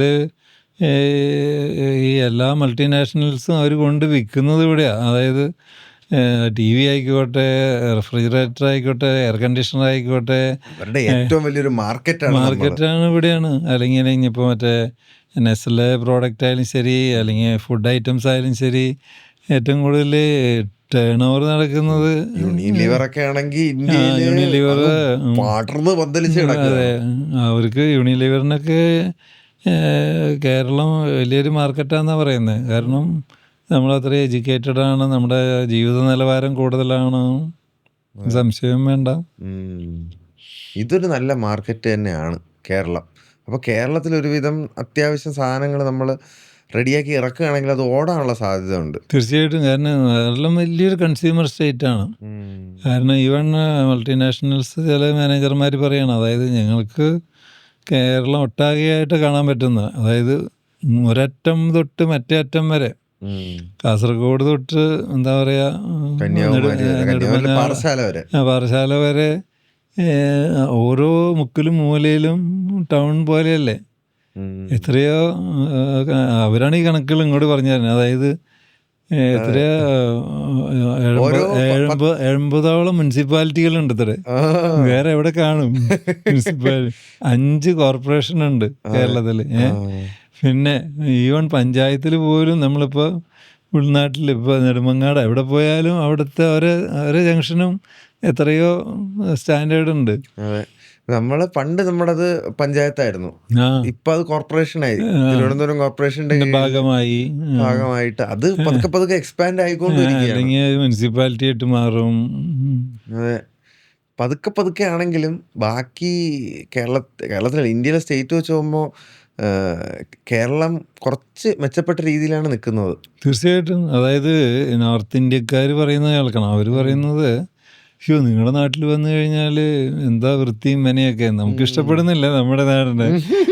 അവരുടെ നാട് വെച്ച് കമ്പയർ ചെയ്യുമ്പോഴേ അവരുടെ നാട് ഇത്രയ്ക്ക് എന്താ പറയുക, നമുക്കാണെങ്കിൽ 44 നദികളുണ്ട്, വെള്ളത്തിനൊരു ക്ഷാമമില്ല, പച്ചപ്പിനൊരു കുറവുമില്ല. അതൊക്കെ കാണുമ്പോൾ അതല്ല ഇവിടെ ടൂറിസം ഇനിയും പ്രോഗ്രസ് ചെയ്യുന്ന എനിക്ക് തോന്നുന്നത്. ഹ്യൂജ് ഓപ്പർച്യൂണിറ്റി ആണ്.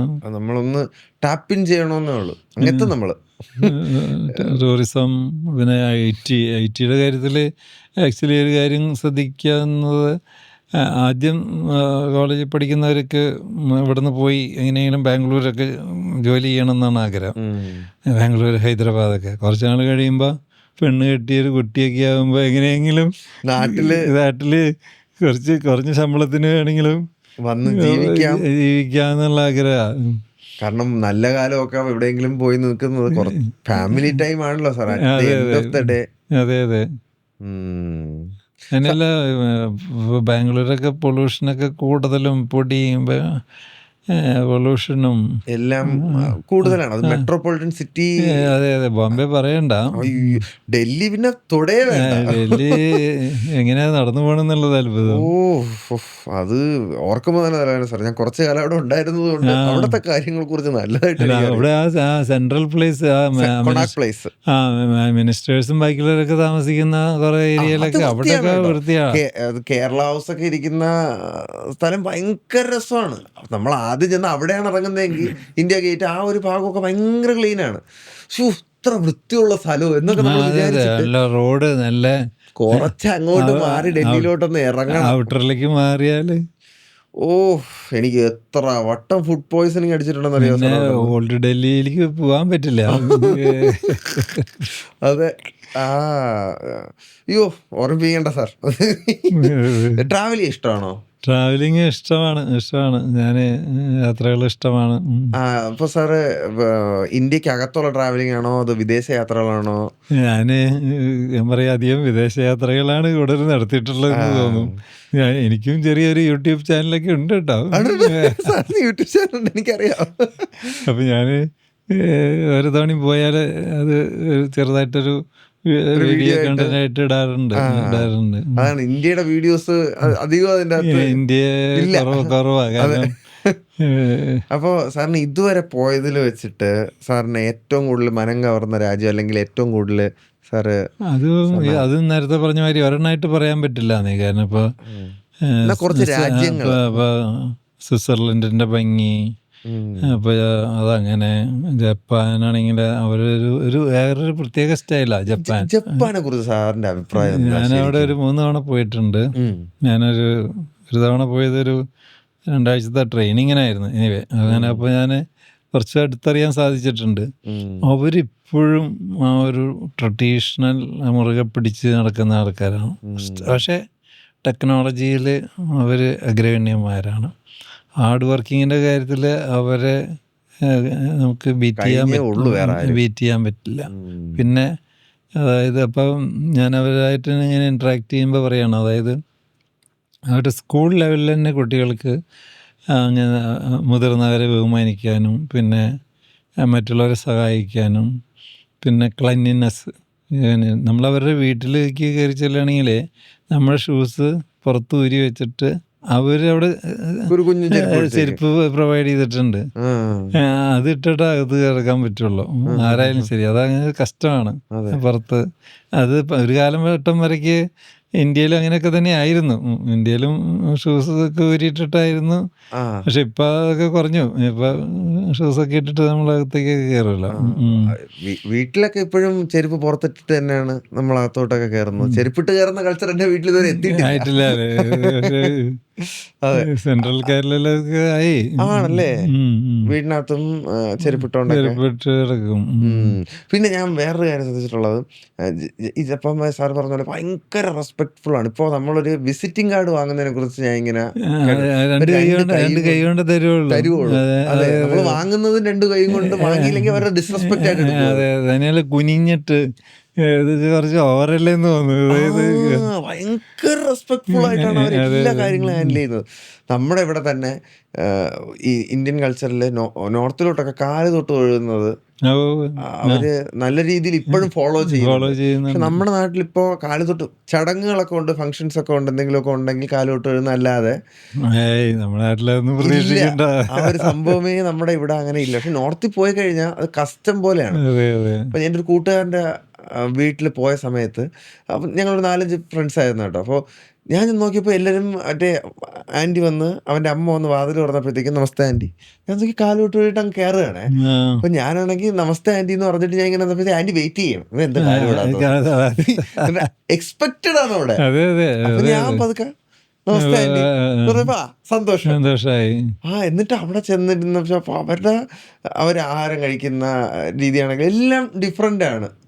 അല്ല, അതിൽ നോർത്ത് ഇന്ത്യൻസ് ഇപ്പോഴും അവർ ഇവിടെ തന്നെ നമ്മുടെ നാട്ടിൽ എറണാകുളത്തും കുറേ നോർത്ത് ഇന്ത്യൻസ് ബിസിനസ്സുകാരുണ്ടല്ലോ. അവരുടെ ഒരു ഫംഗ്ഷന് ഞാൻ പോയപ്പോഴേ അവരുടെ ഒരു കട ഇനോഗ്രേഷനാണ്. അപ്പോൾ അനിയൻ പേര് ഞാൻ പറയുന്നില്ല, അനിയൻ്റെ കടയാണ് ഇനോഗ്രേറ്റ് ചെയ്യണത്. അപ്പോൾ അതിനാണ് എന്നെ ക്ഷണിച്ചിട്ടുണ്ടായിരുന്നത്. അപ്പോൾ ഞാൻ ചെയ്യുന്നത് അങ്ങനെ പറഞ്ഞൊരു 10 മിനിറ്റ് വെയിറ്റ് ചെയ്യാമല്ലോ അല്ലേ. അപ്പോൾ അതിനെന്താ ഒരു കുഴപ്പമില്ല. അപ്പോൾ അതായത് അവരുടെ ചേട്ടനും ഭാര്യയും വരാനുണ്ട്. അത് വന്നിട്ട് വേണം റിബൺ കട്ട് ചെയ്യാനായിട്ട്. അപ്പം അതിനെ അത്ഭുതപ്പെടുത്തിയത് എന്താണെന്ന് വെച്ചാൽ ചേട്ടനും ഇങ്ങേരും തമ്മിൽ വേണമെങ്കിൽ ഒരു 5 വയസ്സിൻ്റെ മാറ്റമുള്ളൂ. അപ്പോൾ ഈ ചേട്ടനും ഭാര്യയും വന്നപ്പോൾ ഈ ഇത്രയും പബ്ലിക്കിൻ്റെ മുന്നിൽ വെച്ച് ആ ഷോപ്പിൻ്റെ മുന്നിൽ വെച്ചിട്ട് ഈ അനിയൻ കാല് തൊട്ട് വന്നിച്ചു. അനിയൻ്റെ ഭാര്യ അത് രണ്ടുപേരെയും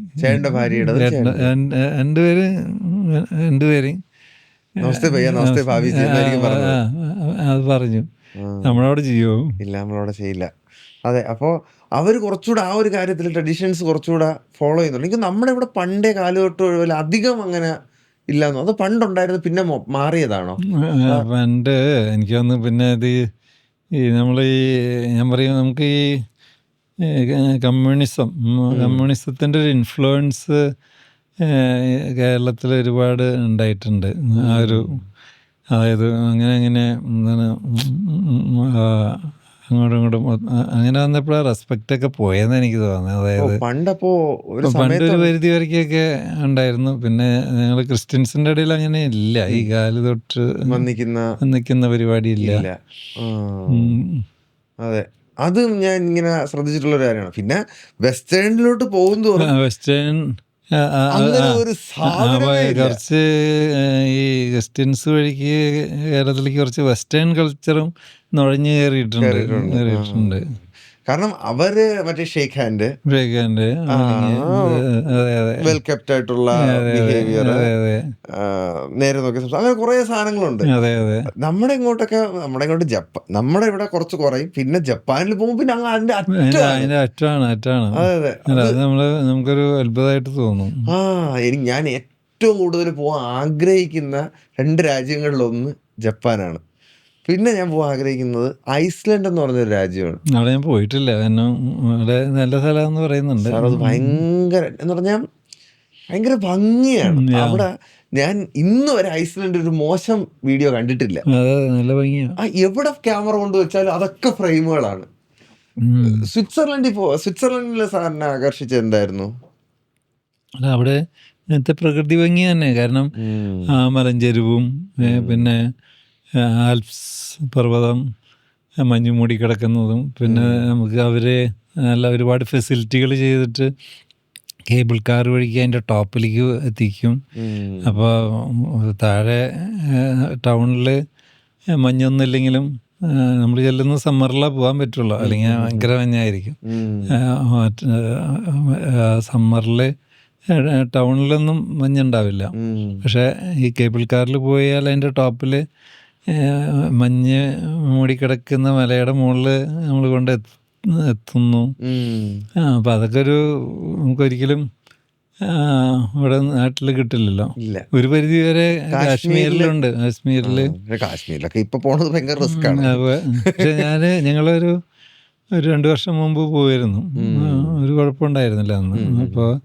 അപ്പോൾ അവിടെയും നല്ല കേബിൾ കാറൊക്കെ ഉണ്ട് കേട്ടോ, 2 ലെവലിൽ അതിൻ്റെ ടോപ്പിലെത്തിയപ്പോൾ മാത്രമാണ് കുറച്ച് ഐസ് ഉണ്ടായിരുന്നത് ആ സമയത്ത്.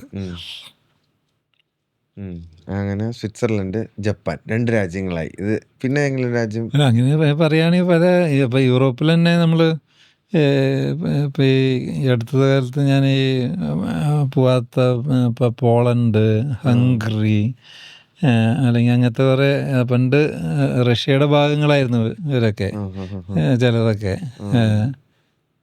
അപ്പോൾ അതൊക്കെ സോവിയറ്റ് യൂണിയൻ്റെ സോവിയറ്റ് യൂണിയൻ്റെ ഭാഗങ്ങളായിരുന്നു. അപ്പോൾ അവരൊക്കെ ഇപ്പോഴും അധികം വളർച്ചയില്ല.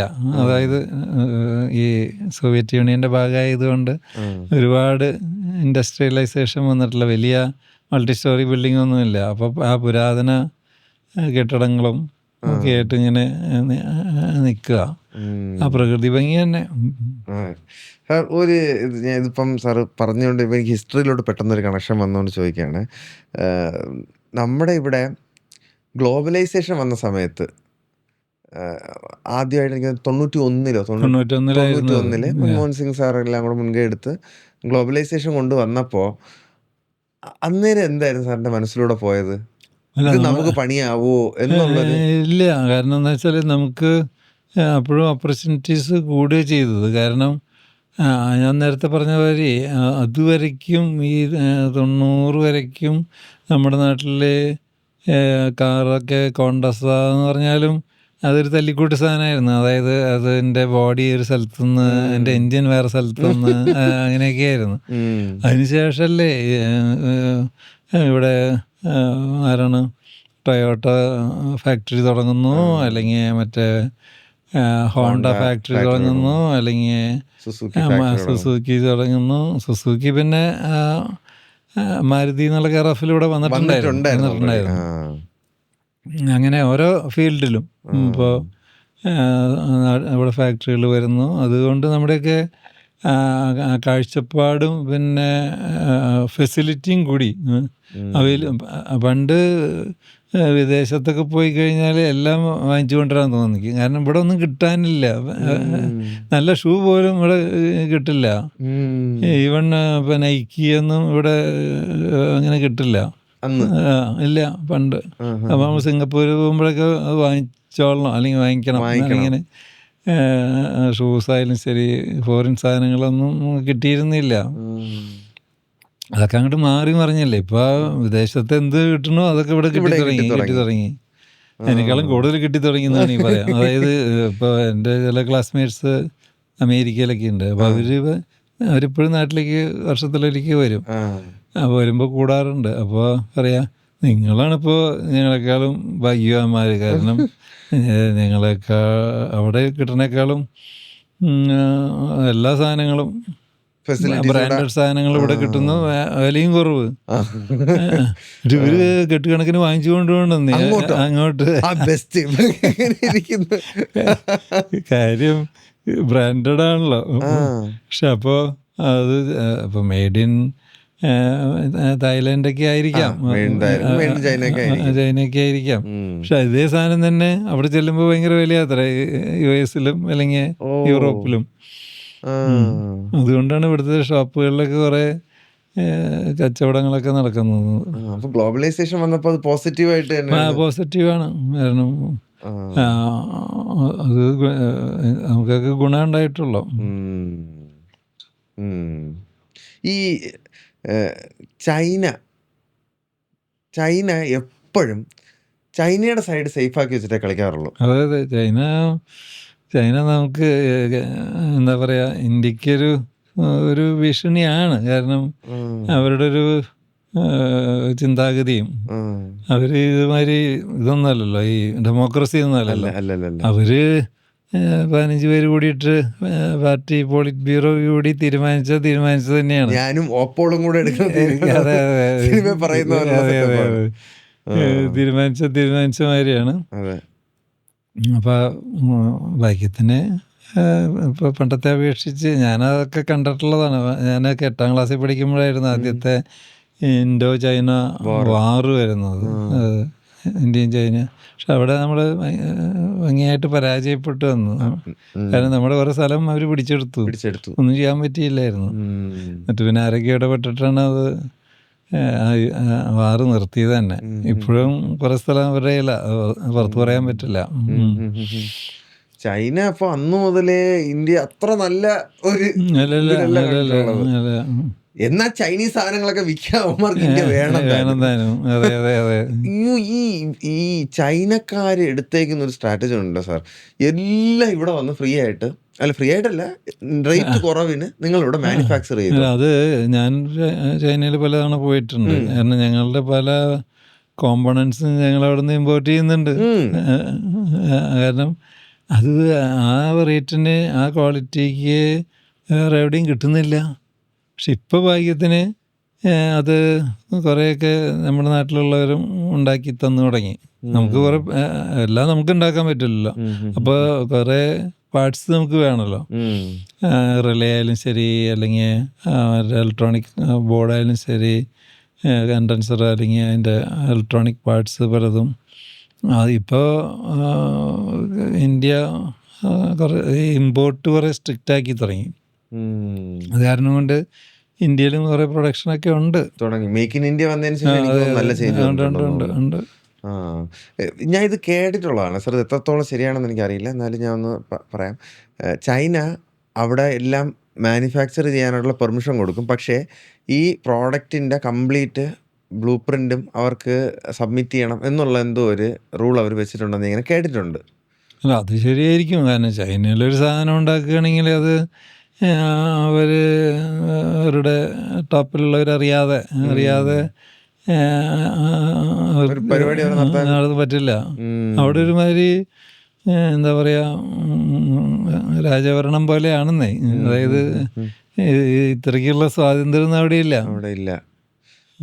അതിനുള്ള ഏറ്റവും വലിയൊരു എക്സാമ്പിള് അവിടെ ഒളിമ്പിക്സ് നടന്ന സമയത്ത് അവിടെ ഒളിമ്പിക്സ് നടത്താൻ പറ്റില്ലെന്ന് പറഞ്ഞായിരുന്നു. കാരണം അവിടെ ഭയങ്കര പൊല്യൂഷൻ, അവിടെ ആകാശം പോലും കാണാൻ പറ്റുന്നില്ല. ഇവരിത് തുടങ്ങുന്നതിന് ഒരു മാസം മുന്നേ അല്ലെ 2 ആഴ്ച മുന്നേ എന്തോ അവിടെ കംപ്ലീറ്റ് വണ്ടി ഓടിപ്പം ഇൻഡസ്ട്രി എല്ലാം അടച്ചിട്ട് 2 മാസത്തേക്ക് അല്ലെങ്കിൽ ഒരു ഇത്ര സമയത്തേക്ക് ഒന്നും ഇവിടെ പ്രവർത്തിക്കരുത്. 2 ആഴ്ച കൊണ്ട് അവർ ആകാശം ക്ലിയർ ആക്കി എടുത്ത്.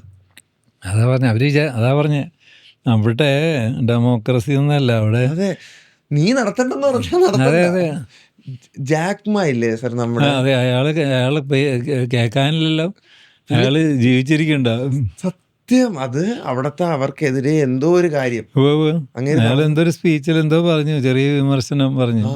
ഉടനെ പിന്നെ 6 മാസം ഒന്നും അങ്ങനെ ആരും കണ്ടില്ല. അത് കഴിഞ്ഞപ്പോഴത്തേക്ക് ഒരു ദിവസം ഒരു വീഡിയോ വന്നു, ഞാൻ ഇവിടെ തന്നെ ഉണ്ട് എന്നും പറഞ്ഞു. അതെ. പിന്നെ എനിക്ക് കോൺസ്പിറസി മേഖലയിലോട്ട് പോവാണ്. കൊറോണ വന്നത് ഇവിടെ നിന്നാണ്. അതെനിക്കറിയില്ല. അറിയില്ല. പക്ഷെ ഞാൻ പറയുന്നത് അത് ചൈനയിൽ തന്നെ ആയിരിക്കണം.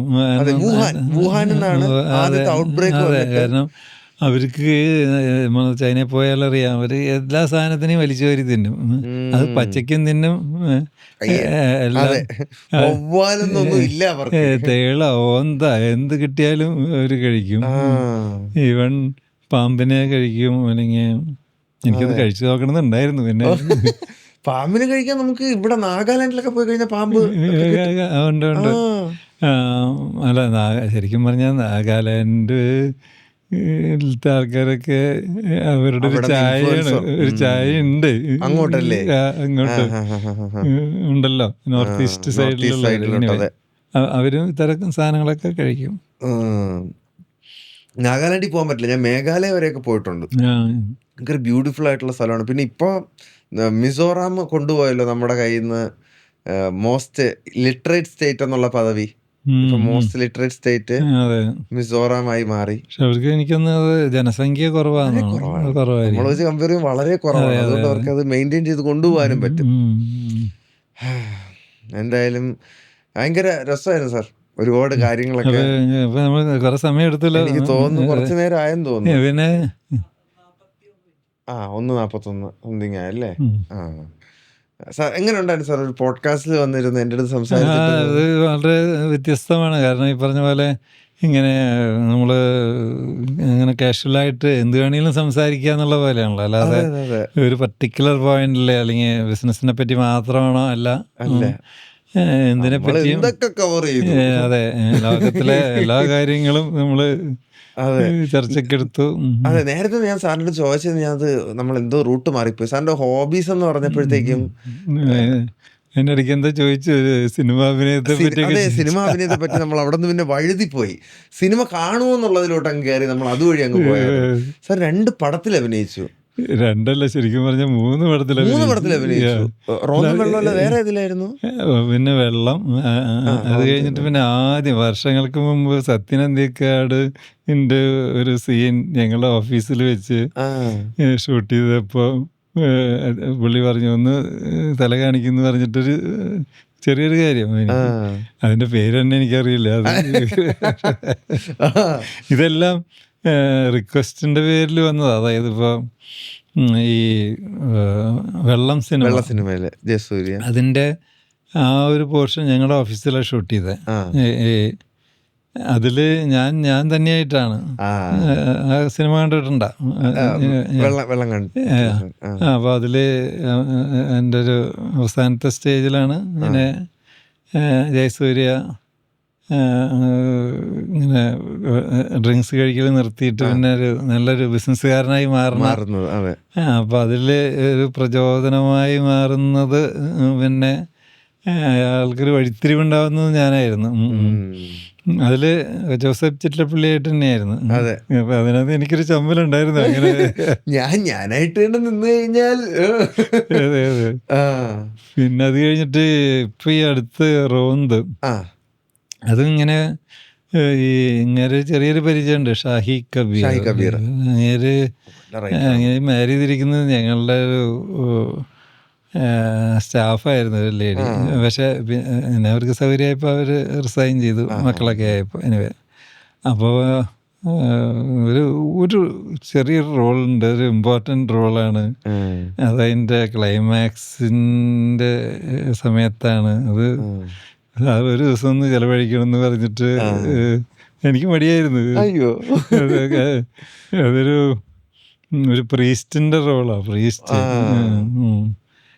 പ്രീസ്റ്റ് കം ഒരു ഡോക്ടറാണ് അങ്ങേര്. അപ്പോൾ അങ്ങേര് നടത്തുന്നൊരു ആതുരാലയത്തിലുള്ളൊരു സീനാണ്.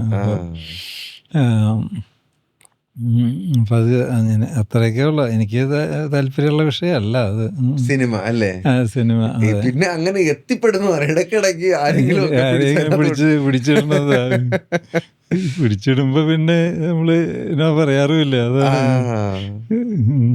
സാറിന്റെ ഏറ്റവും ഇഷ്ടപ്പെട്ട സിനിമകൾ പറയുകയാണെങ്കിൽ പെട്ടെന്ന് മനസ്സിലോട്ട് വരുന്ന ഏതൊക്കെ ആയിരിക്കും? അയ്യോ, ഞാൻ ഒരു കാലത്തൊക്കെ ധാരാളം സിനിമകൾ കണ്ടിട്ടുണ്ട്. അത് ഇപ്പോൾ എൻ്റെ ചില കണ്ടീഷൻസ് നല്ല റിയലിസ്റ്റിക് ആയിരിക്കണം. ലൈഫ് ഫീൽ ചെയ്യുന്ന പടമായിരിക്കണം. ഫീൽ ചെയ്യണം. പിന്നെ അതിനകത്തൊരു കഥാമൂല്യമുണ്ടായിരിക്കണം. ഒരു അങ്ങനെ എത്രയോ സിനിമകൾ ഇറങ്ങിയിട്ടുണ്ട്. പിന്നെ കൂടുതലും എനിക്ക് എന്താ പറയുക, കോമഡി പടങ്ങളാണ് ഇഷ്ടം. കോമഡി ഞാൻ അതുകൊണ്ടല്ലേ ഞാൻ പറഞ്ഞത്, ഈ മറ്റേ ഒരു ചിരി ബമ്പർ ചിരിയൊക്കെ ഞാൻ കാണാറുണ്ട്. ഞാൻ മറ്റേ കോമഡി ഉത്സവത്തിൽ ഞാൻ പങ്കെടുത്തിട്ടുണ്ട്. എനിവേ തമാശ പൊതുവെ ഇഷ്ടമാണ്. അതെ അതെ, പണ്ട് ഞാൻ പറയും, അതായത് മറ്റേ ശ്രീനിവാസനും പിന്നെ ആരാണ്, അല്ലെങ്കിൽ നമ്മുടെ ഇയാള് ജഗദീഷും മറ്റേ ജഗദീഷ് ശ്രീകുമാറും പിന്നെ ജഗദീഷും, ഇവരൊക്കെ എന്തൊക്കെ വേഷം കെട്ടുകളും ഗോഷ്ഠികളായിരുന്നു. അതൊക്കെ ടെൻഷൻ ചെയ്തിട്ടുണ്ട് കാലത്തല്ലേ. മറ്റേ കടലിനക്കരയൊക്കെ ആലോചിക്കുമ്പോ തന്നെ ശരി വരും. ഇന്നസെന്റ് ആയാലും ശരി, അല്ല അങ്ങനത്തെ അതൊരു കാലം. ഈ സിനിമ ഫീൽഡിലെ ആൾക്കാരുമായിട്ടൊക്കെ സാറിന് പരിചയമുണ്ട്. പക്ഷെ നമ്മളങ്ങനെ ഒരു അത് വളരെ അടുപ്പമൊന്നുമല്ല. അങ്ങനെ അറിയാം ഒരു ഹായ് ബന്ധം. എനിക്ക് മനസ്സിലായി സാർ ഉദ്ദേശിച്ചത്. അടിപൊളി. എന്തായാലും ചില ഫംഗ്ഷന് ഞങ്ങളവിടെ വണ്ടർലയിലേക്കൊക്കെ ഇൻവൈറ്റ് ചെയ്തിട്ടുണ്ട്. ജയസൂര്യ ചേട്ടൻ അന്ന് കൂടെ അഭിനയിച്ചിട്ടൊക്കെ ഉണ്ടായിരുന്നു. അയ്യോ അതെ, ഞാൻ പറയാം, അഭിനയം ഒരു കഴിഞ്ഞ ദിവസം എന്നോട് ചോദിച്ചു മനോരമയെന്ന് മാറ്റാം. അപ്പോൾ ഈ അഭിനയം എന്ന് പറഞ്ഞാൽ അതൊരു ഒരു നല്ല എഫർട്ട് വേണം കേട്ടോ. അതായത് ഇപ്പോൾ ജയസൂര്യ ആയാലും ശരി, എൻ്റെ കൂടെ ജയസൂര്യയുടെ നല്ലൊരു ഡയലോഗ് ഉണ്ടായിരുന്നു. ഇപ്പം ഞാനിവരോട് പറയും, എനിക്ക് ഏറ്റവും കുറച്ച് ഡയലോഗേ പാടുള്ളൂ, വലിയ കൊളാക്കും, നിങ്ങൾക്ക് നിങ്ങളുടെ സിനിമ വിജയിക്കണോ, എനിക്ക് ഡയലോഗ് കുറച്ച് തരിക. അപ്പോൾ ഈവൺ ഇതിൽ ദിലീഷ് പോത്തിന് നല്ല ഡയലോഗ് ഉണ്ടായിരുന്നു എൻ്റെ അടുത്ത്. അപ്പം എനിക്ക് ഒരു ഭാവാഭിനയം മാത്രമേ എനിക്ക് വേണ്ടിയുള്ളായിരുന്നു, അപൂർവം ചില വാക്കുകളും. അപ്പം ഞാൻ മറ്റേ ഷാഹി കബീറിനോട് ചോദിച്ചു, നിങ്ങളുടെ സിനിമ വിജയിക്കണമെന്ന് നിങ്ങൾക്ക് തോന്നണില്ല, പിന്നെ എന്തിനാ എന്നെ വിളിക്കണത്, എന്ത് ഗ്യാരണ്ടി, അത് ശരിയാക്കി തരാമെന്ന് പറഞ്ഞിട്ട് വന്ന് കിട്ടിയാ മതി. അങ്ങനെ 3 സിനിമയിൽ അഭിനയിച്ചു. അല്ല, അത് 2 മിനിറ്റ് വീതം. അതെ, എന്നാലും അതൊരു എന്താ പറയാ സാർ, നമുക്ക് ഒരു കുഞ്ഞു ജീവിതമല്ലേ ഉള്ളൂ നമുക്ക് എല്ലാവർക്കും. അതിനിടയ്ക്ക് എന്തൊക്കെ ചെയ്യാൻ പറ്റും അതൊക്കെ ചെയ്തങ്ങ് നമ്മള് മാക്സിമം ലൈഫ് അങ്ങ്. ഞാൻ മറ്റേ നിങ്ങളുടെ കോമഡി ഷോയിലൊക്കെ വന്നിട്ട് ഞാൻ ചെറിയ ശബ്ദാനുകരണമൊക്കെ നടത്തിയിട്ടുണ്ട്. നടത്തിയായിരുന്നോ മറ്റേ കോമഡി ഉത്സവത്തിന്? ആരുടെ സൗണ്ടാ അനുകരിച്ചത്? അത് ഇപ്പൊ കുറെ വർഷം മുമ്പാണ്. അതൊന്ന് കേൾക്കണോ? കേൾക്കാൻ പറ്റി കഴിഞ്ഞാൽ അടിപൊളി. അതോടെ നമുക്ക് അവസാനിപ്പിക്കാൻ. ഇത് കഴിയുമ്പോ ആൾക്കാരെല്ലാം പോവും, ഓഫാക്കി പോവും. ആരുടെ ആയിരുന്നു അനുകരിക്കുന്നത്? ഒരു പരസ്യം ഉണ്ടായിരുന്നല്ലോ.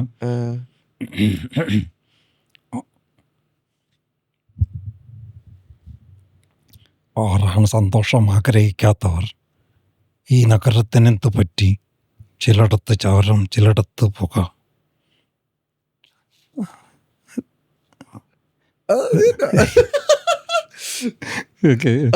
വരട്ടെ, പിന്നെ എഡിറ്റ് ചെയ്യാലോ അല്ലേ? സെറ്റാക്കാം. പുകവലി ആരോഗ്യത്തിന് ഹാനികരമാണ്. ഒരു ശരാശരി പൗരൻ്റെ ശ്വാസകോശം സ്പോഞ്ച് പോലെയാണ്. നിങ്ങൾ വലിയ വില കൊടുക്കേണ്ടി വരും, വലിയ വില. ഇത് സാർ വെറുതെ ഫണ്ടിന് വേണ്ടി പഠിച്ചതാണോ? ഞാൻ വെറുതെ പഠിച്ചു നോക്കിയത്. എന്തൊക്കെ മേഖലയിലാണ് ഞാൻ ഇങ്ങനെ ആലോചിക്കുകയാണ് സാർ. പിന്നെ വേറെ ആളെയും കൂടി, അപ്പോൾ വേറെ മറ്റേതുണ്ടല്ലോ, പണ്ട് ഏഷ്യാനെറ്റിലൊരു ആ വാർത്ത ഒരു ഡയറക്ടറായിരുന്നു, ഒരു ഗോപകുമാർ, മരിച്ചുപോയി. കണ്ണാടി എന്ന് പറഞ്ഞിട്ട് പരിപാടി ഉണ്ടായിരുന്നു, കണ്ണാടി. അപ്പോൾ മാന്യപ്രേക്ഷകർക്ക് കണ്ണാടിയിലേക്ക് സ്വാഗതം. ഇന്ന് ചർച്ച ചെയ്യപ്പെടുന്ന വിഷയം വളരെ വിചിത്രമാണ്. ഇവിടെ ഒരു വ്യക്തി, ഒരു കാർത്തിക് സൂര്യ എന്ന് പറഞ്ഞ എന്തൊക്കെയോ കാട്ടിക്കൂട്ടുന്നുണ്ട്. പക്ഷേ അങ്ങേര് ചെയ്യുന്നതെല്ലാം വിജയിച്ചുകൊണ്ടിരിക്കുകയാണ്. അത് മനസ്സിലാക്കണമെങ്കിൽ അങ്ങനെ നേരിട്ട് പോയി പരിചയപ്പെടുക. അതുപോലെയുള്ള വ്യത്യസ്തമായിട്ടുള്ള വിഷയങ്ങളുമായി അടുത്ത ആഴ്ച കാണാം. Thank you. അടിപൊളിയായിട്ടുണ്ട്. പക്ഷേ ഇപ്പൊ പണ്ടത്തെ മൈക്ക് ഒന്ന് അടുപ്പിച്ചു. ഇപ്പൊ പണ്ടത്തെ ഒരു സ്വരം കൺട്രോൾ ഇല്ലാന്ന് തോന്നണു. പക്ഷെ എന്നാലും സാർ ഇത് ആ ഒരു എഫേർട്ട് എടുത്തല്ലോ എന്നുള്ള ഓർത്തിട്ട് എനിക്ക് സത്യം പറഞ്ഞാൽ എൻ്റെ ഹൃദയം ഭയങ്കരമായിട്ട് ധന്യമായി. അത് ശരിക്കും കിട്ടിയാവോ? കിട്ടി അതൊക്കെ അവ സെറ്റാക്കി എടുത്തോളൂ. അല്ലെങ്കിൽ ഇപ്പൊ നാളെ പറഞ്ഞു, നമ്മുടെ ഓഫീസിൽ പറഞ്ഞു, സാറേ ഇപ്പോൾ പരസ്യം പിടിക്കാനൊന്നും വലിയ ചിലവില്ല. കാരണം പണ്ട് കാരണം ഞങ്ങൾ വീഗാർഡ് കുറേ പരസ്യം പിടിച്ചിട്ടുണ്ടല്ലോ. ഈവൻ AR റഹ്മാനെ കൊണ്ട് മ്യൂസിക് അടിച്ചിട്ടുണ്ട് പണ്ട്. അന്ന് പുള്ളി, അയാളുടെ പേര് ദിലീപ് എന്നായിരുന്നു. ദിലീപ്. ഓ, അപ്പൊ AR റഹ്മാൻ ആവുന്നതിന് മുന്നേ അതെ, അന്ന് വേറെ ആൾക്ക് വേണ്ടിയിട്ട് കീബോർഡ് വായിക്കുന്ന സമയമായിരുന്നു. ഞങ്ങളുടെ ഒരു ജിംഗിളിന് പുള്ളി ഒരു പാട്ടിന് മ്യൂസിക് ഇട്ടിട്ടുണ്ട്. അപ്പോൾ അത് പഴയ ചരിത്രം. ഇപ്പോൾ വേണമെങ്കിൽ പറയുന്ന AI വെച്ചിട്ട് ഇപ്പോൾ കാർത്തിക് സൂര്യയുടെ സ്വരം കുറച്ച് ഭേദഗതി വരുത്തിയിട്ട് കുറച്ചും കൂടി വേണമെങ്കിൽ ബാസൊക്കെ കയറ്റി മോഡുലേറ്റ് ചെയ്തിട്ട് എടുക്കാന്ന് ഞങ്ങളങ്ങനെ പറഞ്ഞ് ചെയ്തു. ആരുടെ സൗണ്ട്? ഒരാളുടെ സ്വരം. ഇപ്പൊ അയാൾക്ക് അവകാശപ്പെടാൻ പറ്റില്ല. കാലം പോയി പോക്കല്ലേ സാർ. ഇത് ഏതൊരുത്തന് ഒരു സെലിബ്രിറ്റി എന്നല്ല, അധികം ചെലവില്ലാത്ത ഒരാളുടെ സ്വരം പറയിച്ചിട്ട് അതില് മോഡുലേഷൻ കയറ്റിയിട്ട് നല്ല അടിപൊളിയായിട്ടുണ്ട്, നല്ല ഇംഗ്ലീഷ്. അപ്പോൾ ഞാൻ ചോദിച്ചത് ആരെ കൊണ്ടാ പറയിച്ചതെന്ന് ചോദിച്ചു. അതേതൊരു പയ്യനെ കൊണ്ട് പറയിച്ചിട്ട് അതെന്തോ ചെയ്തപ്പോ എന്ന് പറയണ്ടായി. ഈ സമയം ചേഞ്ച് ആവുന്നതിനനുസരിച്ച് ടെക്നോളജിയുടെ ഒരു വളർച്ച. അതെ സാറിന്റെ കൺമുന്നിൽ തന്നെ ഇപ്പോ. അതാ ഞാൻ പറയാറുണ്ട്. അതായത് ഞാൻ രണ്ടും കണ്ടതാ. അതായത് AI-യുടെ ഇപ്പൊ പറഞ്ഞ പോലെയുള്ള കാലഘട്ടവും ഞാൻ കണ്ടു. അതേസമയം ഞങ്ങളുടെ നാട്ടിൽ ഞാൻ പറഞ്ഞില്ലേ, 3ാം ക്ലാസ്സിൽ പഠിക്കുമ്പോഴാണ് അവിടേക്ക് കറണ്ട് വരുന്നത്. ഇത് രണ്ടും കാണാൻ പറ്റി എന്നുള്ളൊരു ഭാഗ്യമുണ്ട്. സത്യം. ഇപ്പൊ കറണ്ട് ഇതിനകത്ത്, ഫോണിന്റെ അകത്ത് കറണ്ട് ഇരിക്കുകയാണ്. അതെ അതെ അതെ, പോക്കറ്റിൽ കൊണ്ട് നടക്കുന്ന നമ്മള്. ഓ, അപ്പൊ എനിക്ക് തോന്നുന്നു ഓൾമോസ്റ്റ് എല്ലാം കണ്ടൊരു ജനറേഷനാണ് കേട്ടോ സാറ്. ഓൾമോസ്റ്റ് ഇന്ത്യയുടെ സ്വാതന്ത്ര്യം കഴിഞ്ഞ ഉടനെയാണ് ജനിച്ചിട്ട് പിന്നെ അവിടെ നിന്ന് തൊട്ടുള്ള ഈ പറഞ്ഞ മാതിരി. സാർ ഒരു കാര്യം ശ്രദ്ധിച്ചായിരുന്നു സാർ, ഇപ്പോ ക്വിക്ലി പുതിയ സാധനങ്ങൾ. അതങ്ങനെയാണ്. അതായത് ഇനി ഇതിനേക്കാളും കുറച്ച് സമയം മതി പുതിയൊരാശയം വരാനായിട്ട്. ഇതിനേക്കാളും കുറച്ച് സമയം മതി അടുത്തൊരാശയം വരാനായിട്ട്. അങ്ങനെയാണല്ലോ പുരോഗതി. അതെ, ഇപ്പം ഈ ടെക്നോളജി എത്രത്തോളം ഇൻക്രീസ് ആവുന്നു അപ്പോൾ അത്രത്തോളം ചേഞ്ചസും അത് കൂടുതൽ സ്പീഡാക്കിക്കൊണ്ടിരിക്കുകയാണ്. ഒരു കാര്യം ആരെങ്കിലും ഓർത്തിട്ടുണ്ട്? അതായത് ഒരു 5 കൊല്ലം മുമ്പ് AI, ആർട്ടിഫിഷ്യൽ ഇൻ്റലിജൻസ് എന്ന് പറഞ്ഞിട്ട് സംഗതി ഉണ്ടാവുന്ന ആരെങ്കിലും പ്രതീക്ഷിച്ച? ഇല്ലല്ലോ. ഇപ്പോൾ കഴിഞ്ഞ ദിവസം ഏതോ മറ്റേ ഇതിനകത്ത് തന്നെ വന്നത്. അതായത് നിങ്ങൾ ക്ലാസ് ഒന്നും അറ്റൻഡ് ചെയ്യണ്ട, അതങ്ങനെയൊന്നും പറയാൻ പാടില്ല എന്ന് എനിക്ക് തോന്നുന്നു. കുട്ടികളോട് അത് പറയാണ്, ക്ലാസ് ഒന്നും അറ്റൻഡ് ചെയ്യണ്ട, ഈ മൊബൈലൊന്ന് ഓൺ ചെയ്ത് വെച്ചാൽ മതി. എന്നിട്ട് ആ 1 മണിക്കൂർ ലെക്ചറിൻ്റെ ആ സിനോപ്സിസ്, അതിൻ്റെ രത്നച്ചുരുക്കം അല്ലെങ്കിൽ അതിൻ്റെ പ്രധാന ഭാഗങ്ങൾ മാത്രമായിട്ട് നിങ്ങൾക്ക് 5 മിനിറ്റായിട്ടോ 7 മിനിറ്റിനുള്ളിലോ എഡിറ്റ് ചെയ്ത് ഇങ്ങോട്ട് തരുന്നു. അപ്പോൾ പിന്നെ ആൾക്കാർ പ്രസംഗം കേട്ടിരിക്കുമോ? അല്ലെങ്കിൽ കേൾക്കേണ്ട കാര്യമില്ല എന്നർത്ഥം. കിട്ടുകയല്ലേ റെഡി. എന്തായിരുന്നു കണ്ടന്റ്? എന്നുള്ള അവർക്ക് കിട്ടുകയാണ്. കിട്ടുകയാണ്. എന്തിനാ അവർ എന്തിനു കേൾക്കണം? അതെ, ഇനി ഇതെല്ലാം കുറച്ചു നാൾ കഴിയുമ്പോൾ എല്ലാം ക്യാപ്സൂൾ പരുവങ്ങളിലാവും. എനിക്കറിയാൻ പാടില്ല, ഞാൻ അപ്പോഴേക്കൊക്കെ തട്ടിപ്പോയാ മതി. എനിക്കിതൊന്നും കാണാൻ വയ്യേ. മതി. അപ്പൊ നമ്മുടെ സമയം കഴിഞ്ഞു. സാർ ഇത്രയും നേരം കാർത്തിക് അൺലീഷ്ഡിൽ എൻ്റെ കൂടെ വന്നിരുന്ന് സാറിൻ്റെ ഒരു ലൈഫ് ജേണിയും സാറിൻ്റെ കാഴ്ചപ്പാടുകളും ഒക്കെ ഷെയർ ചെയ്തതിൽ ഒരുപാട് നന്ദി. അപ്പോൾ എനിക്ക് അങ്ങോട്ട് നന്ദി പറയാണ്ട്, അതായത് എൻ്റെ ഉള്ളിൽ കിടക്കുന്ന ഒരുപാട് കാര്യങ്ങളെ അൺലീഷ് ചെയ്തതിന് കാർത്തിക് സൂര്യയ്ക്കും അഭിനന്ദനങ്ങൾ പറഞ്ഞുകൊണ്ട് തൽക്കാലം നിർത്തുന്നു. നന്ദി, നമസ്കാരം.